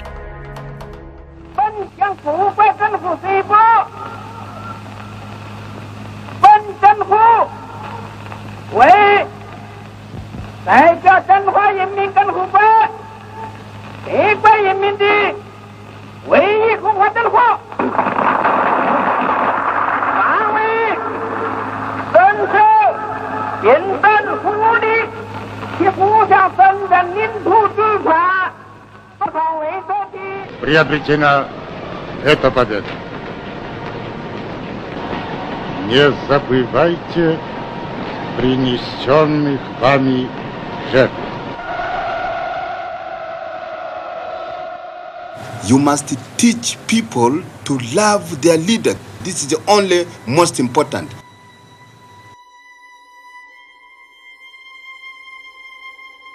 Why don't we learn from the mistakes of our ancestors? Why does humankind find itself bound in a cycle of bloodshed and enslavement? Predatory elites have always rationalized their oppression by claiming that they are superior and have the divine right to rule, when all they really are is a gaggle of ruthless psychopaths, parasitically feeding on the host population until their cancerous movement causes the collapse of the host. There have been thousands of tyrannical governments in history, and less than 10 that can truly be called free. In the 20th century alone, over 150 million people were murdered at the hands of the state. In Russia, the Red Terror consumed the lives of more than 60 million men, women, and children. Hitler's war killed 22 million. During Mao Zedong's reign alone, more than 60 million peasant farmers were killed. And the list goes on. 300,000 innocent civilians killed in Guatemala. More than 2 million souls brutally murdered by the government of Cambodia. 1,500,000 killed in Turkey. 300,000 in Uganda. 800,000 plus hacked to death with machetes in Rwanda. Sadly, there are too many examples of innocent families being exterminated by their governments on an industrial scale to name them all. It is a historical fact that the state is the #1 cause of unnatural death. If you take the 150 million people killed by power-mad government in the last century and divide it by 100,000, the number of souls lost would fill the biggest sports stadium, packed with 100,000 screaming fans, 1,500 times over. That's 1,500 sports stadiums, crammed with 100,000 people each, all exterminated. For those who think it can't happen here or won't happen to them, you have been warned. The carnage witnessed in the last 100 years was only the preparatory phase of the New World Order's master plan. 少有常识的人都会看出，如果我们的铁骑继续前进，这个螳臂挡车的歹徒难道能够阻挡得了吗？ Hitler and Stalin's crimes are now part of history, but the communist Chinese system of evil is not content with racking up the highest death toll in history. The mass murder and enslavement is still going on today and enjoys the full support and sanction of the New World Order. 摄像机拍下的这个画面，同西方某些国家的宣传恰恰相反，正好说明了我们的军队。Communist China serves as a globalist laboratory, a proving ground where 1.4 billion people live out their lives as guinea pigs who serve as test subjects for the formulation of the brave new world. U.S. and British forces worked closely with Mao Zedong during World War II, and at the end of the war, they secretly backed Mao in driving out Chiang Kai-shek and the Nationalists. The OSS, and then the CIA, believed that Mao would have a stabilizing effect. Bill Clinton's mentor and Georgetown University political science professor Carroll Quigley explained in his book, Tragedy and Hope, how the Anglo-American Roundtable groups backed every brand of authoritarianism, from communism to fascism, to ensure that a centralized government dominates the population and the economy as planned. The elite are monopoly men. They seek to create monopolies and dominate populations through the barrel of a gun. In their writings, the leadership of the New World Order has continuously heaped praise on the corrupt communist Chinese model.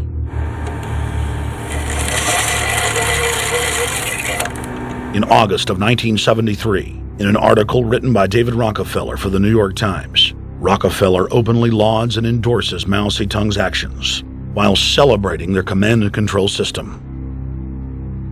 Whatever the price of the Chinese Revolution, it has obviously succeeded, not only in producing more efficient and dedicated administration, but also in fostering high morale and community of purpose.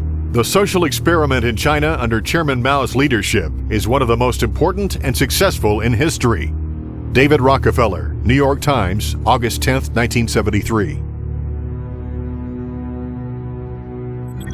Communist China is the model, planned society for the New World Order. China has received more United Nations awards for its policies and form of governance than any other nation. In the eyes of globalist planners, authoritarian China is the future. China adopted the dreaded one-child policy due to lobbying from a consortium of eugenics organizations, which includes Planned Parenthood and the United Nations. Couples that have more than one child face heavy fines and imprisonment. The practice of forced abortion in China, coupled with the cultural desire to have a male child, has plunged China into a deepening crisis where there are 30 million more men than women. The Chinese police state ruthlessly crushes all forms of dissent. Underground churches, Falun Gong practitioners, striking factory workers are all sent to forced labor camps.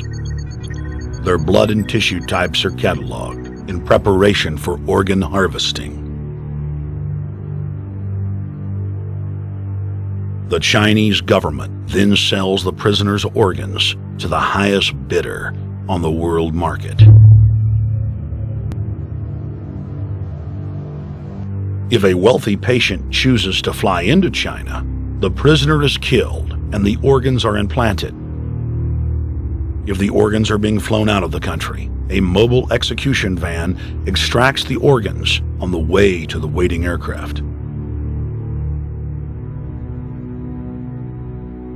The social engineers of China aggressively euthanize the elderly and disabled.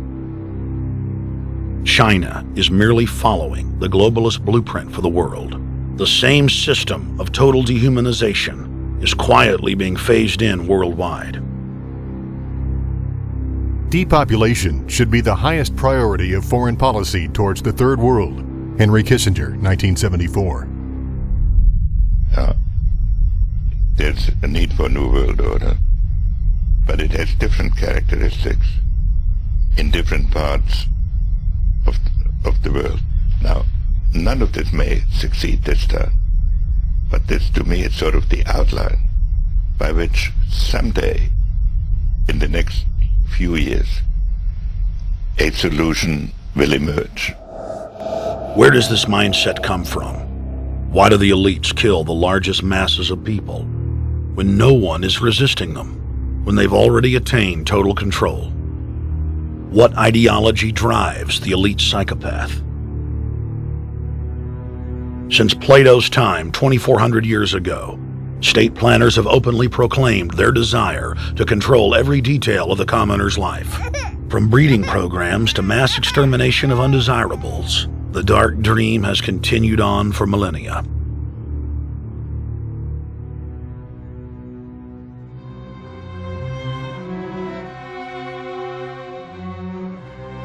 The scientific rationale for tyranny has always been attractive to elites because it creates a convenient excuse for treating their fellow man as lower than animals.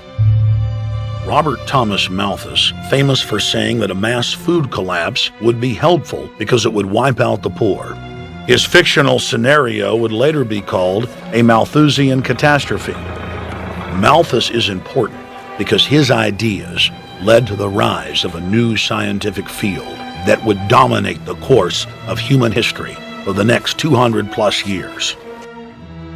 Charles Darwin, an admirer of the Malthusian catastrophe model, developed the theory of evolution, its chief tenet being the survival of the fittest. With the help of T.H. Huxley, known as Darwin's bulldog for his strong support of Darwin's theories were pushed into wide acceptance among key scientific circles throughout England and then the world. Darwin's cousin, Francis Galton, credited as the father of eugenics, saw an opportunity to advance mankind by taking the reins of Darwin's evolution theory and applied social principles to develop social Darwinism. The families, Darwin, Galton, Huxley, and Wedgwood, were so obsessed with their new social design theory that they pledged their families would only breed with each other. They falsely predicted that within only a few generations, they would produce supermen. The emerging pseudoscience was only codifying the practice of inbreeding, already popular within elites for millennia. The Four Families experiment was a disaster. Within only 2 generations of inbreeding, close to 90% of their offspring either died at birth or were seriously mentally or physically handicapped.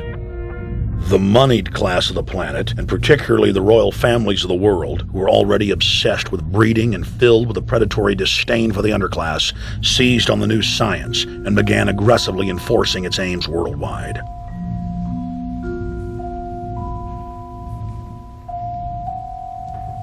Biometrics appears to be a new science, but it was actually developed by Galton back in the 1870s as a way to track racial traits and genetic histories, and as a way to decide who would be licensed to breed. In 1904, the Cold Springs Harbor Research Facility was started in the United States by eugenicist Charles Davenport with the funding of prominent robber barons Carnegie, Rockefeller, and Harriman. In 1907, the first sterilization laws were passed in the United States. Citizens with mild deformities or low test scores on their report cards were arrested and forcibly sterilized. You're 17, aren't you, Alice? Yes, but what have you done with my folks? Well, we're trying to help them, Alice, and you too. They were taken to the hospital this afternoon. Hospital? Wasn't none of them sick this morning? We thought it necessary to present your family's case to the State Medical Commission. After an examination, they decided there was but one important action to take: to have your entire family sterilized. Why, what's that? I don't know what you're talking about. Now, in this state, we have a law which provides for such people to have an operation so there won't be any more children. I see. Now, we placed your brothers in institutions where they'll be properly cared for. You can go back to your job soon. I'll arrange to have it held open for you. But I'm keeping my job. I'm not going anywhere. Now, you're going to the hospital too, Alice. And you mean they're going to stop me from having children ever? Exactly. I'm all right, I tell you. I won't go to any hospital. We don't want any trouble with you, young woman. If you refuse to go, the officer here will take you by force. In 1910, the U.S. Eugenics Record Office was set up.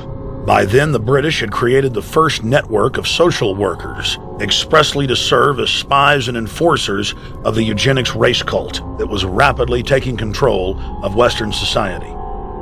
The social workers would decide who would have their children taken away, who would be sterilized, and in some cases, who would be quietly murdered.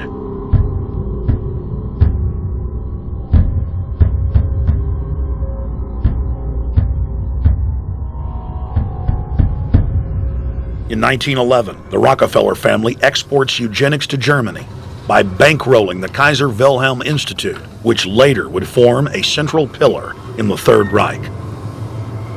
At the 1912 International Eugenics Conference in London, eugenics becomes an international craze and gains superstar status. The futurist and best-selling sci-fi author H.G. Wells had studied biology under top eugenicists and was spreading the new faith worldwide. In 1916, H.G. Wells' lover, Margaret Sanger, starts her promotion of eugenics in the United States. In 1923, Sanger receives massive funding from the Rockefeller family.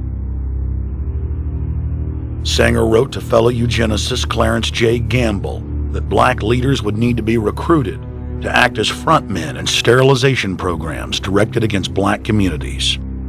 In 1924, Hitler pens Mein Kampf, or My Struggle, and credits U.S. eugenicists as his inspiration.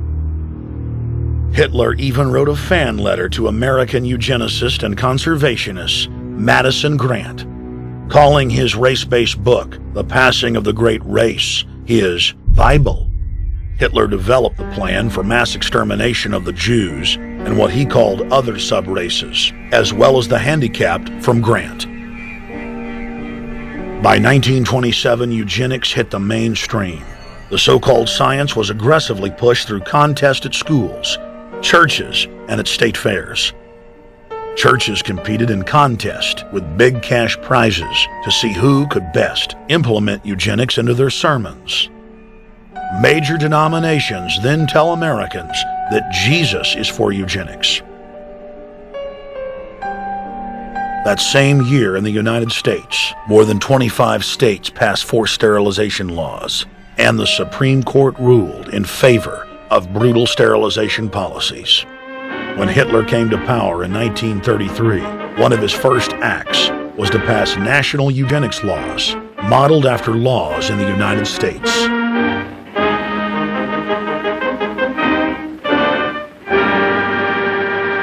The 1934 film Tomorrow's Children brought the eugenics agenda to the silver screen in the United States. In the case of Miss Mason, I can see no reason for the operation that's been recommended. The girl is perfectly normal. She's hard-working and has a good reputation. Do you know anything about her family background? Oh, yes, Your Honor, I do. There are several other children, aren't there? Yes. What is their condition? One is a cripple. Two others might be classed as feeble-minded. Isn't the oldest son in jail? Oh, yes, I believe so. And knowing all that, you still contend that this girl should be allowed to bring more people like that into the world? She's sound, Your Honor. She's not anything like the rest. Surely she should be given a chance to work out her own salvation. I can't agree with you, Doctor. Suppose she is normal. The chances are that her children will inherit the family taint. Isn't that possible? But, Your Honor, I'm sorry, Doctor. 3 generations of unfit are enough. Petition not allowed. By 1936, Germany had become the world leader in eugenics for taking effective actions to sterilize and euthanize hundreds of thousands of victims. The big 3 of American eugenics, Davenport, Laughlin, and Goethe, were dispatched by the Rockefellers to Germany, where they advised the Nazis on the fine-tuning of their extermination system. With the strong support of the U.S. and England, Germany had gone over the edge, and tens of millions would pay with their lives. At the end of the war, the Allies protected from prosecution the very Nazi scientist that had tortured thousands of people to death. The Nazi brand of eugenics had embarrassed the elites, but they had no intention of stopping their plans. The Allies literally fought with each other over who would get top Nazi eugenicist. It didn't matter if the SS doctors had tortured tens of thousands to death. They were free to go.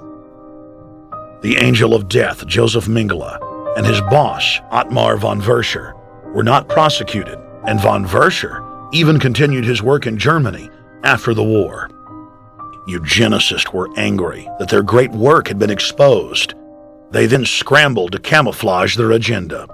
Eugenics Quarterly became Social Biology. The American Birth Control League became Planned Parenthood.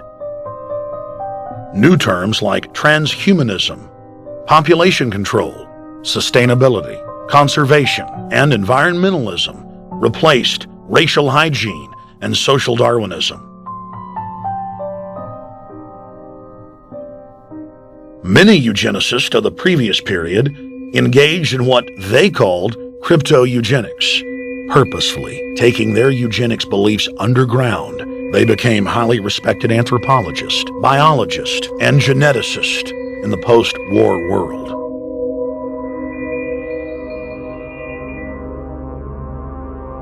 The Allies then smuggled thousands of Nazi scientists out of Germany and placed them in key scientific positions, ranging from bioweapons to rocketry throughout the military-industrial complex. The founder of IBM was a devout follower of Hitler.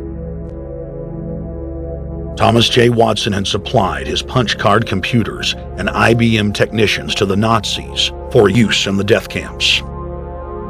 Tattoos on camp victims were IBM human identification numbers, which fed into the computers. IBM had used similar punch card systems as early as 1928 in a Jamaican race mixing study. The first real computers were literally invented by a eugenicist for eugenics.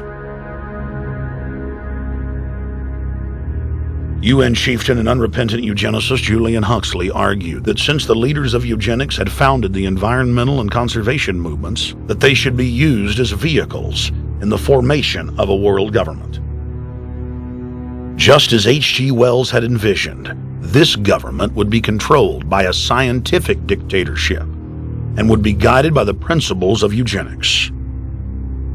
Huxley created the World Wildlife Fund with Bilderberg founder and former SS officer Prince Bernhard of the Netherlands and Prince Philip of England. In the event that I am reincarnated, I would like to return as a deadly virus in order to contribute something to solve overpopulation. Prince Philip, reported by Deutsche Presseagentur DPA, August 1988. Aldous Huxley, author of Brave New World and brother of Julian Huxley, gave a speech at Berkeley in 1962, shortly before his death. He admitted that his best-selling book, Brave New World, written in 1932, was based not on fiction, but on what the elite were actually planning to implement. And here I would like briefly to compare the parable of Brave New World with another parable which was put forth more recently in George Orwell's book 1984. I'm inclined to think that the scientific dictatorships of the future, and I think there are going to be scientific dictatorships in many parts of the world, will be probably a good deal nearer to the Brave New World pattern than to the 1984 pattern. They will be a good deal nearer, not because of any humanitarian qualms in the scientific dictators, but simply because the Brave New World pattern is probably a good deal more efficient than the other. That if you can get people to consent to the state of affairs in which they are living, the state of servitude, the state of being, well, it seems to me that the nature of the ultimate revolution with which we are now faced is precisely this, that we are in process of developing a whole series of techniques which will enable the controlling oligarchy, who have always existed and presumably always will exist, to get people actually to love their servitude. People can be made to enjoy a state of affairs which, by any decent standard, they ought not to enjoy. And these methods, I think, are a real refinement on the older methods of terror, because they combine methods of terror with methods of acceptance. But then there are various other methods which one can think of. There is, for example, the pharmacological method. This was one of the things I talked about in Brave New World. And the result would be that I mean, you can imagine a euphoric which would make people thoroughly happy even in the most abominable circumstances. I mean, these things are possible.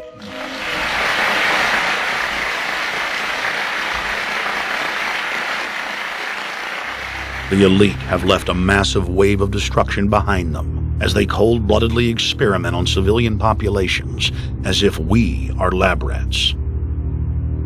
A string of congressional investigations has uncovered more than 20,000 secret tests that were carried out against the American people between 1910 and 2000.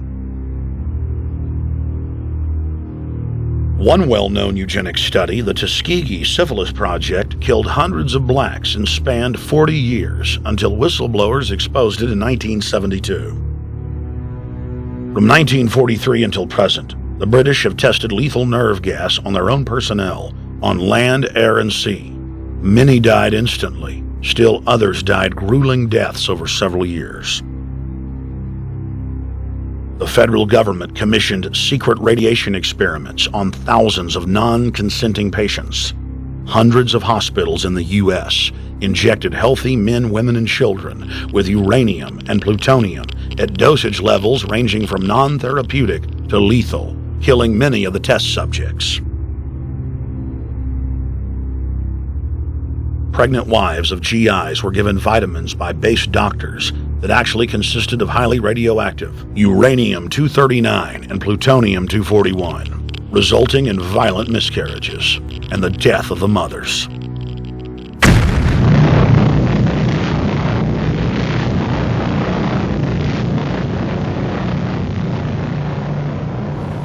Soldiers, sailors, and Marines were used as guinea pigs in hundreds of atomic and hydrogen bomb tests. Patriotic Americans were radiated side by side with lab animals.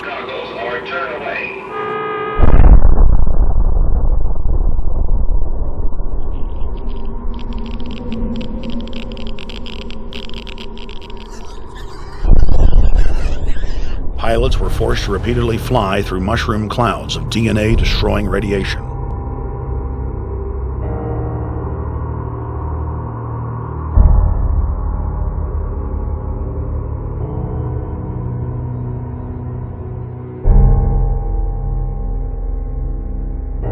From 1951 to 1961, the U.S. Army paid Israel's health ministry 3 million lira to conduct radiation testing on Sephardic children that immigrated to Israel. The government-run public schools would tell the children that they were going to get a medical checkup and that they were receiving an X-ray.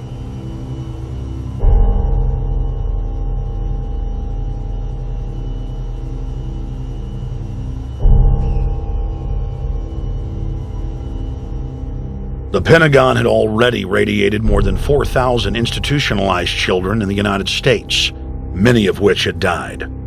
More than 110,000 of the darker-skinned Jews were given 35,000 times the maximum dose of X-rays to the head repeatedly.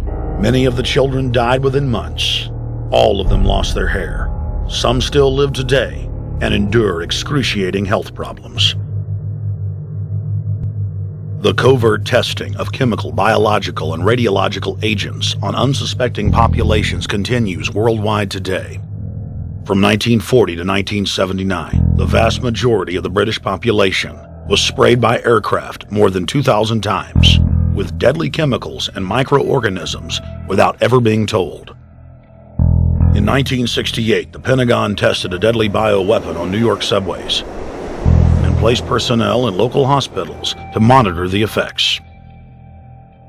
Aggressive sterilization of men and women continued in many states until the mid-1980s. The United States and England are currently testing pesticides and highly toxic experimental drugs on tens of thousands of healthy foster children, many of which die as a result of the experiments. Prisons across the nation have forced inmates to participate in grisly experiments, ranging from pesticide studies to having tablets of dioxin sewn into their backs. Gradually, by selective breeding, the congenital differences between rulers and ruled will increase until they become almost different species, A revolt of the plebs would become as unthinkable as an organized insurrection of sheep against the practice of eating mutton. Bertrand Russell. H.G. Wells, Aldous Huxley, Bertrand Russell, and hundreds of other eugenicists constantly bragged about how the establishment believed themselves to be a separate, more advanced species than the common man. Top eugenicists were bold enough to admit that their real goal was not improving the heredity of the commoner, but to further dumb them down so that they could be more manageable.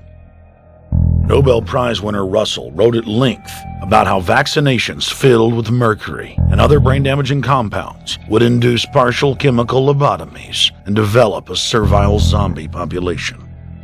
Diet, injections, and injunctions will combine from a very early age to produce the sort of character and the sort of beliefs that the authorities consider desirable, and any serious criticism of the powers that be will become psychologically impossible. Bertrand Russell. Over 100 years ago, eugenicist social planners said that they'd use mind-altering drugs to control the population. By 2007, more than 20% of the U.S. population were on some type of prescription antidepressant. But in the case of foster children, a sector where the state has total control, at least 2/3 are forced to take a cocktail made up of, on average, 7 psychotropic drugs. Chairman of the Texas Society of Psychiatric Physicians, Joe Burkett, testified before the State House Select Committee hearing on psychotropic drugs in foster care and shocked the public when he said that 2/3 of foster children in Texas had been placed on psychiatric drugs because they were very, very sick from a bad gene pool. A lot of these kids come from bad gene pools. They don't have stable parents making good decisions.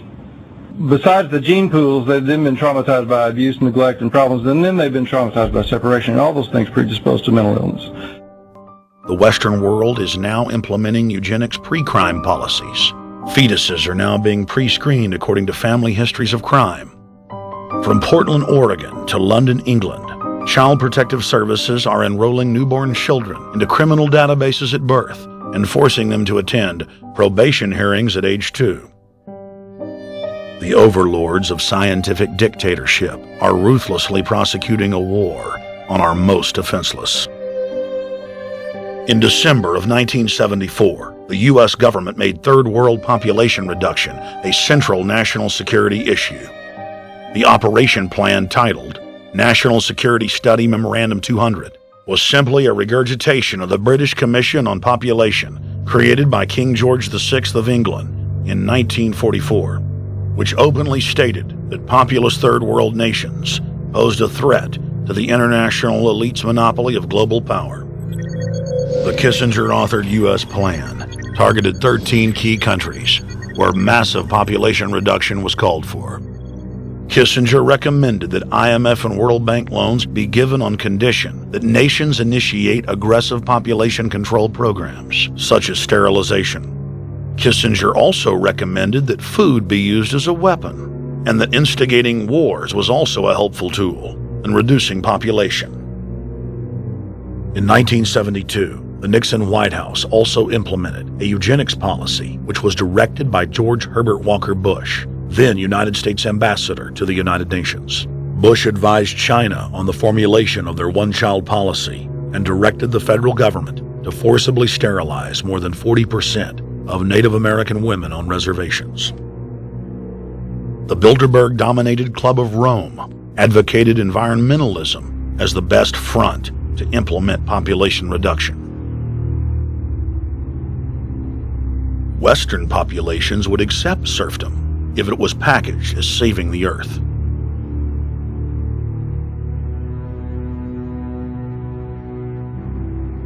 Industrialization of Africa, Asia, and Latin America could be blocked.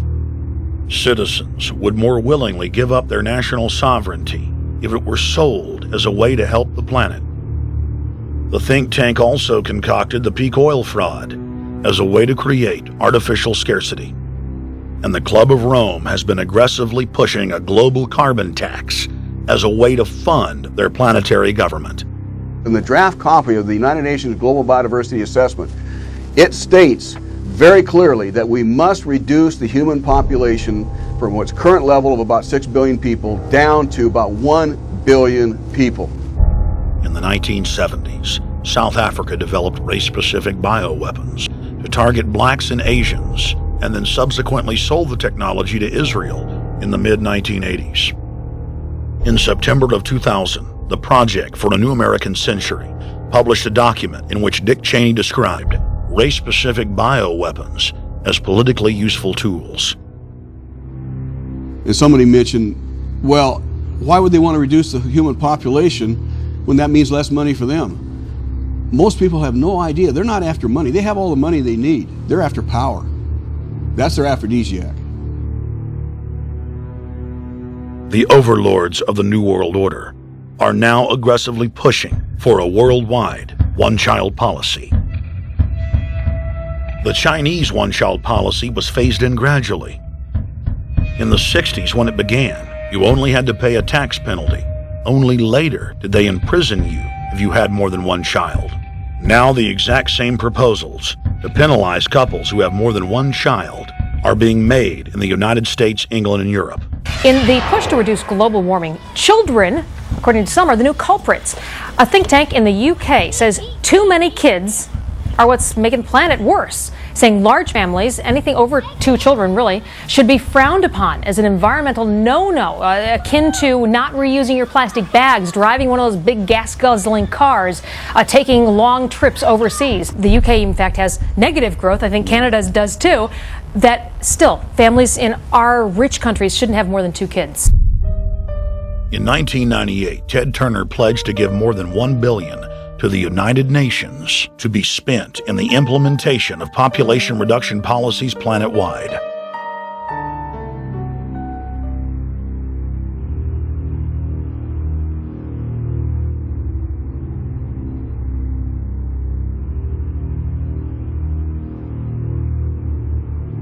In 1999, the Bill and Melinda Gates Foundation gave $2.2 billion to Planned Parenthood, the United Nations Population Fund, and other population reduction groups. By 2007, the Gates had given more than $30 billion, almost exclusively to population control groups. The controlled corporate press cynically reported that the Gates were giving the money to help third world children. Bill and Melinda Gates were dethroned as the world's most generous philanthropists when their friend and fellow population reduction enthusiast, Warren Buffett, gave $37 billion to fund an army of population control groups. And I actually think the world will be much better when there's only 10 or 20% of us left. Dr. Eric Pianka. Prominent University of Texas biologist Dr. Eric Pianka, while receiving an award from the Texas Academy of Science, said that the worldwide AIDS pandemic was, quote, no good, it's too slow, and went on to laud the virtues of Ebola because it would kill 90% of the world population quickly.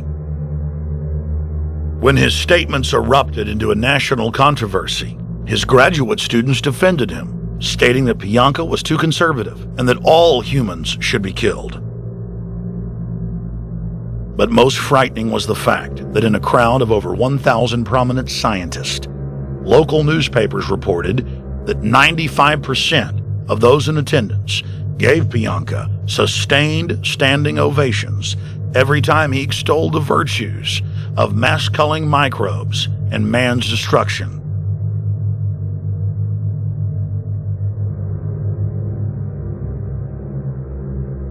China was able to turn the corner and become the leading world superpower because they have a police state and they are able to force people to stop reproducing.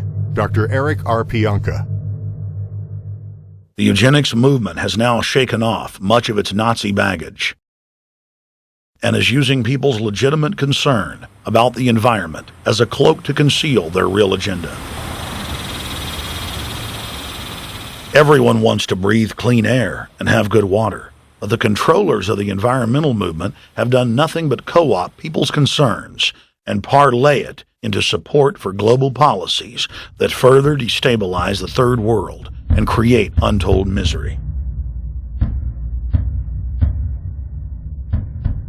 Phony environmental and conservation groups are now the biggest private landowners in the world.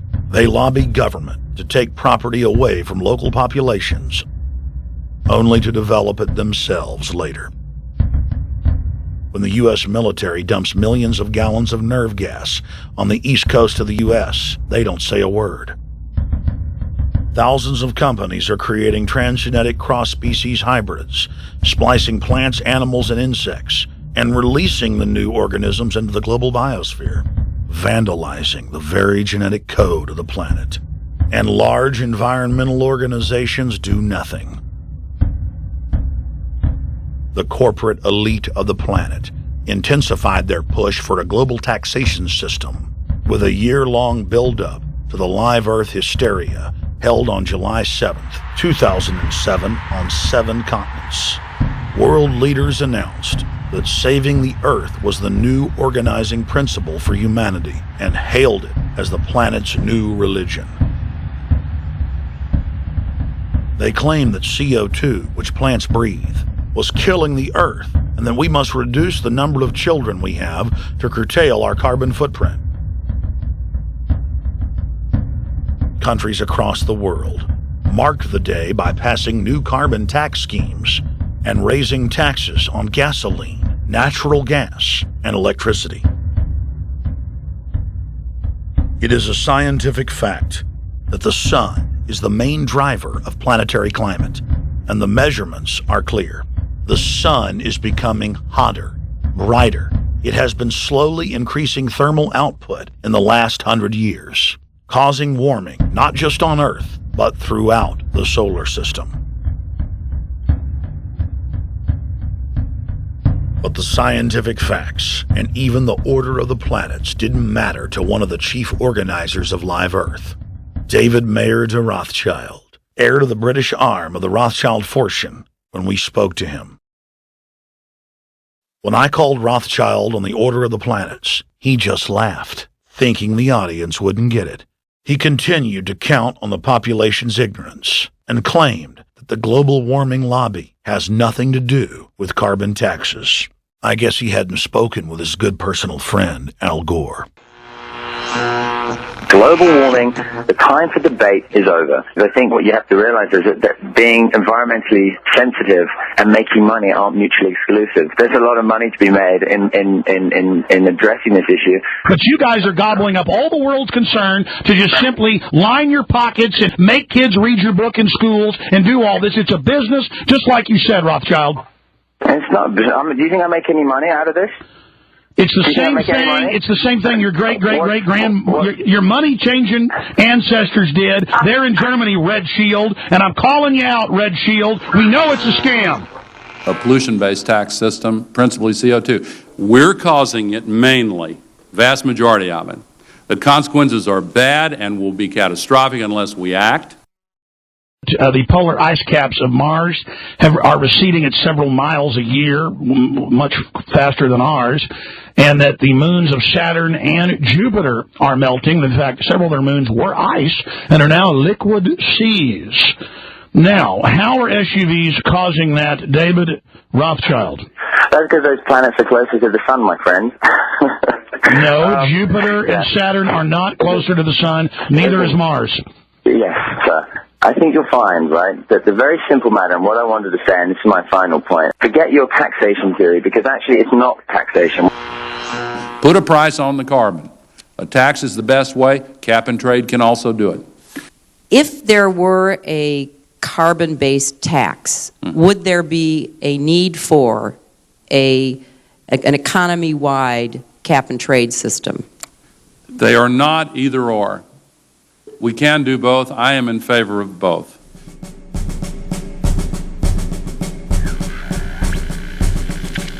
The architects of the New World Order are in a race to complete the structure of world government so they can suppress the independent development of technologies that threaten their monopoly of power, while at the same time steering new developments in the direction the architects chart for humanity.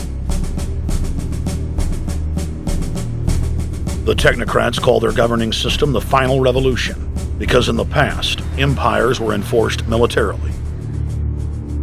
Now enforcement is primarily psychological and economic, and society itself is a construct of the elite who operate outside the controlled paradigm and control the civilization within, just as a child maintains the environment of a fish tank.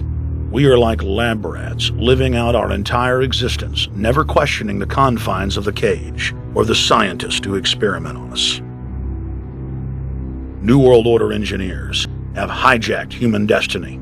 Its controllers have closely studied human behavior for more than 100 years and are now steering us with expert control, using our primitive drives and desires as levers. They have developed their mind control systems to the point of being able to control the average unconscious person like a car.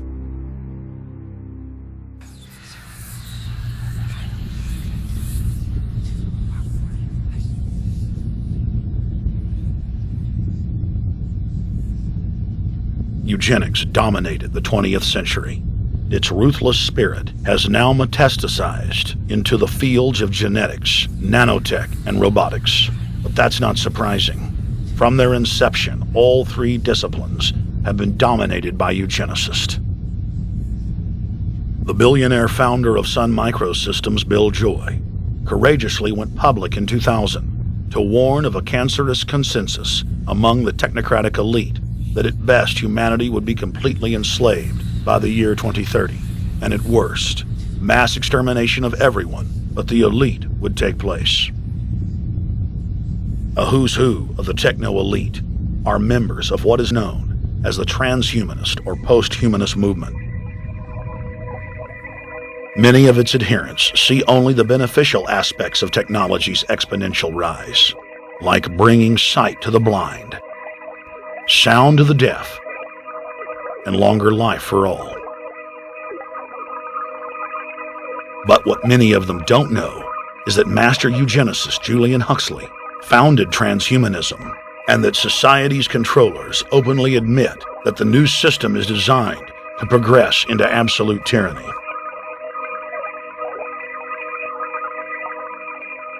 Leading transhumanist Ray Kurzweil boasts that technological advancements will allow those that can afford it to live forever, but admits that most won't be able to keep up with the new master race. The drive for world government is now all about who will control and have access to radical life extension systems. Biological evolution is too slow for the human species. Over the next few decades, it's going to be left in the dust. Transhumanists believe that they will attain the fountain of youth by merging with technology. Now, it may be within their reach. Decades ago, transhumanists said that if you did not accept augmentation or enhancements, you would no longer be able to get jobs. And now it's happening today. The elite who occupy the commanding heights of digital reality are suicidal nihilists. Suicidal nihilists know that there is no longer any substantive purpose to their willing, but they would always prefer to go on willing than not to act at all. They can very happily ally themselves with the notion of nuclear holocaust or perfect exterminism. Technology has become so powerful in its capacity for destruction that free humanity cannot afford to let psychopathic technocrats with delusions of grandeur repeat the mistakes of their forebears, because it is highly probable that this time they may destroy everything, including themselves in their mad rush for godhood.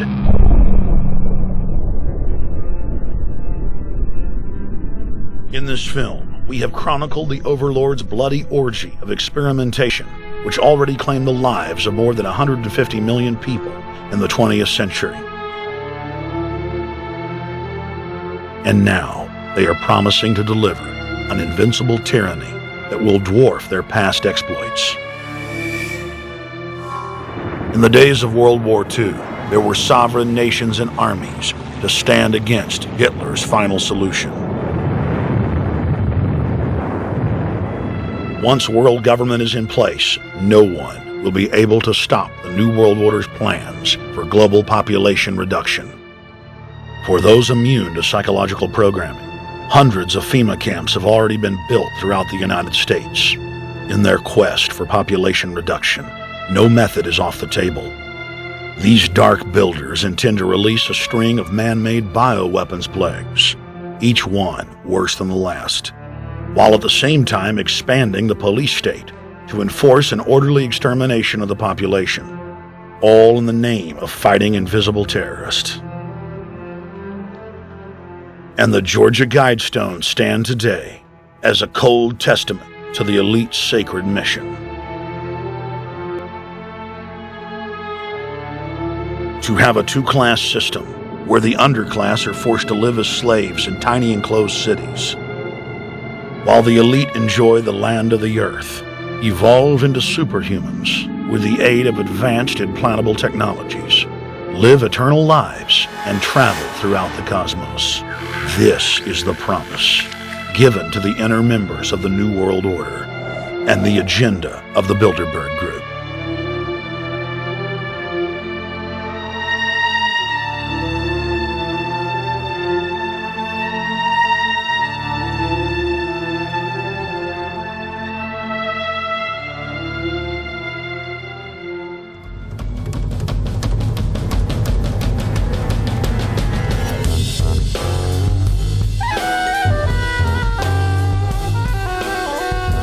In 2007, Jim Tucker continued his 30-year quest to expose the globalist by traveling to Istanbul, Turkey, the site of Bilderberg, 2007.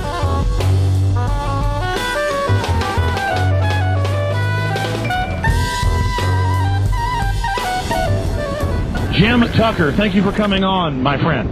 It's always fun. Jim, tell us what you saw today when you were out at the Ritz Hotel. We were at the Ritz-Carlton. It looked like a typical Bilderberg scenario. They had the armed guards all around the place. They had platoons of cops in formation waiting for the disbursement. They also had cops all the way around the building, and they had all those high-tech things where every member can hear whatever's spoken in any language, instantly translate into his own language so they can keep up with it.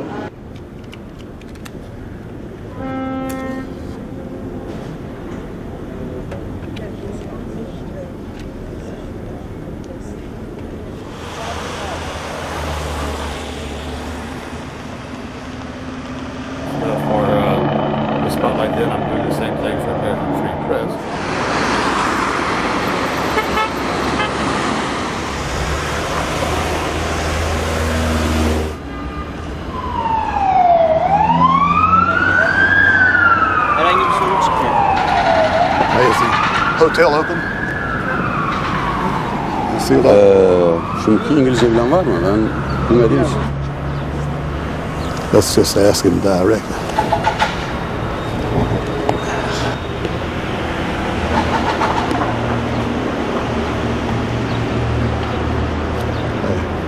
Is Bilderberg meeting here this weekend?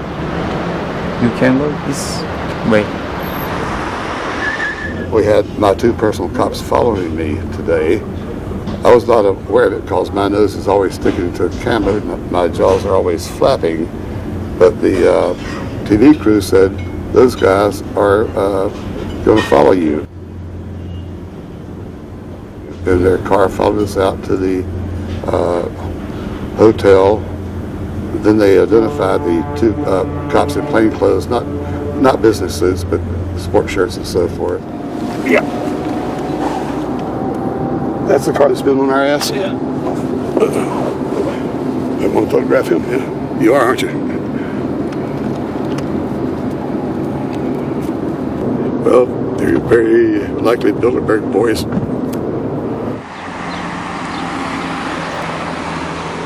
John Elkin, owner of Fiat and a fellow Bilderberger, thought that they could take a stroll off the grounds without being noticed by the commoners. I was thinking about that.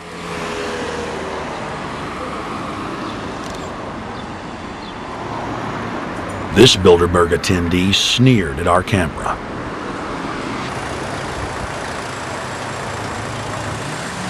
This carload of kingpins gave the media a murderous look and seemed shocked that they would dare point a camera in their direction.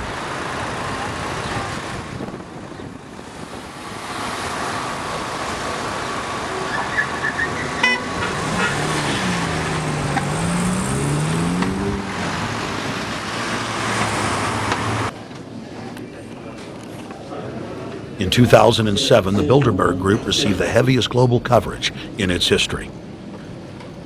Jim Tucker witnessed press conferences attended by hundreds of members of the media and a new generation of info warriors, like reporter Paul Dornanu of Romania, are tracking the elite, no matter where they hide. Expunem acest grup Bilderberg. Now, Jim, my governor, Rick Perry, it's in the front of the Dallas Morning News. The headline reads, Texas Governor Rick Perry to attend Bilderberg. What does it mean to have the governor of Texas in the Dallas Morning News just admitting he's going to Bilderberg Group? It means he's a potential president, even as the obscure governor of Arkansas, Bill Clinton, lost his virginity at the Bilderberg meeting in Baden-Baden, Germany in 1991, and he's elected president the following year. Now, if he goes nowhere in a run for the White House in the years ahead, they'll drop him like an old shoe.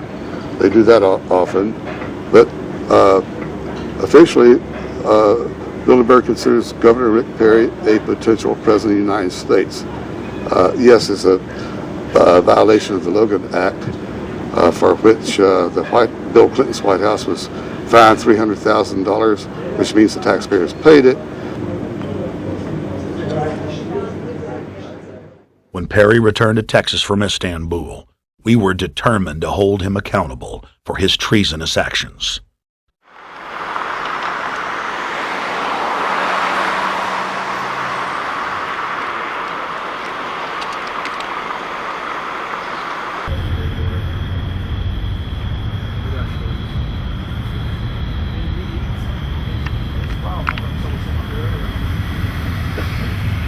We don't want our roads, our water, our power plants, our entire infrastructure turned over to the New World Order. And we tell you now the people are rising up and learning what you're doing, and they're angry. And they're tired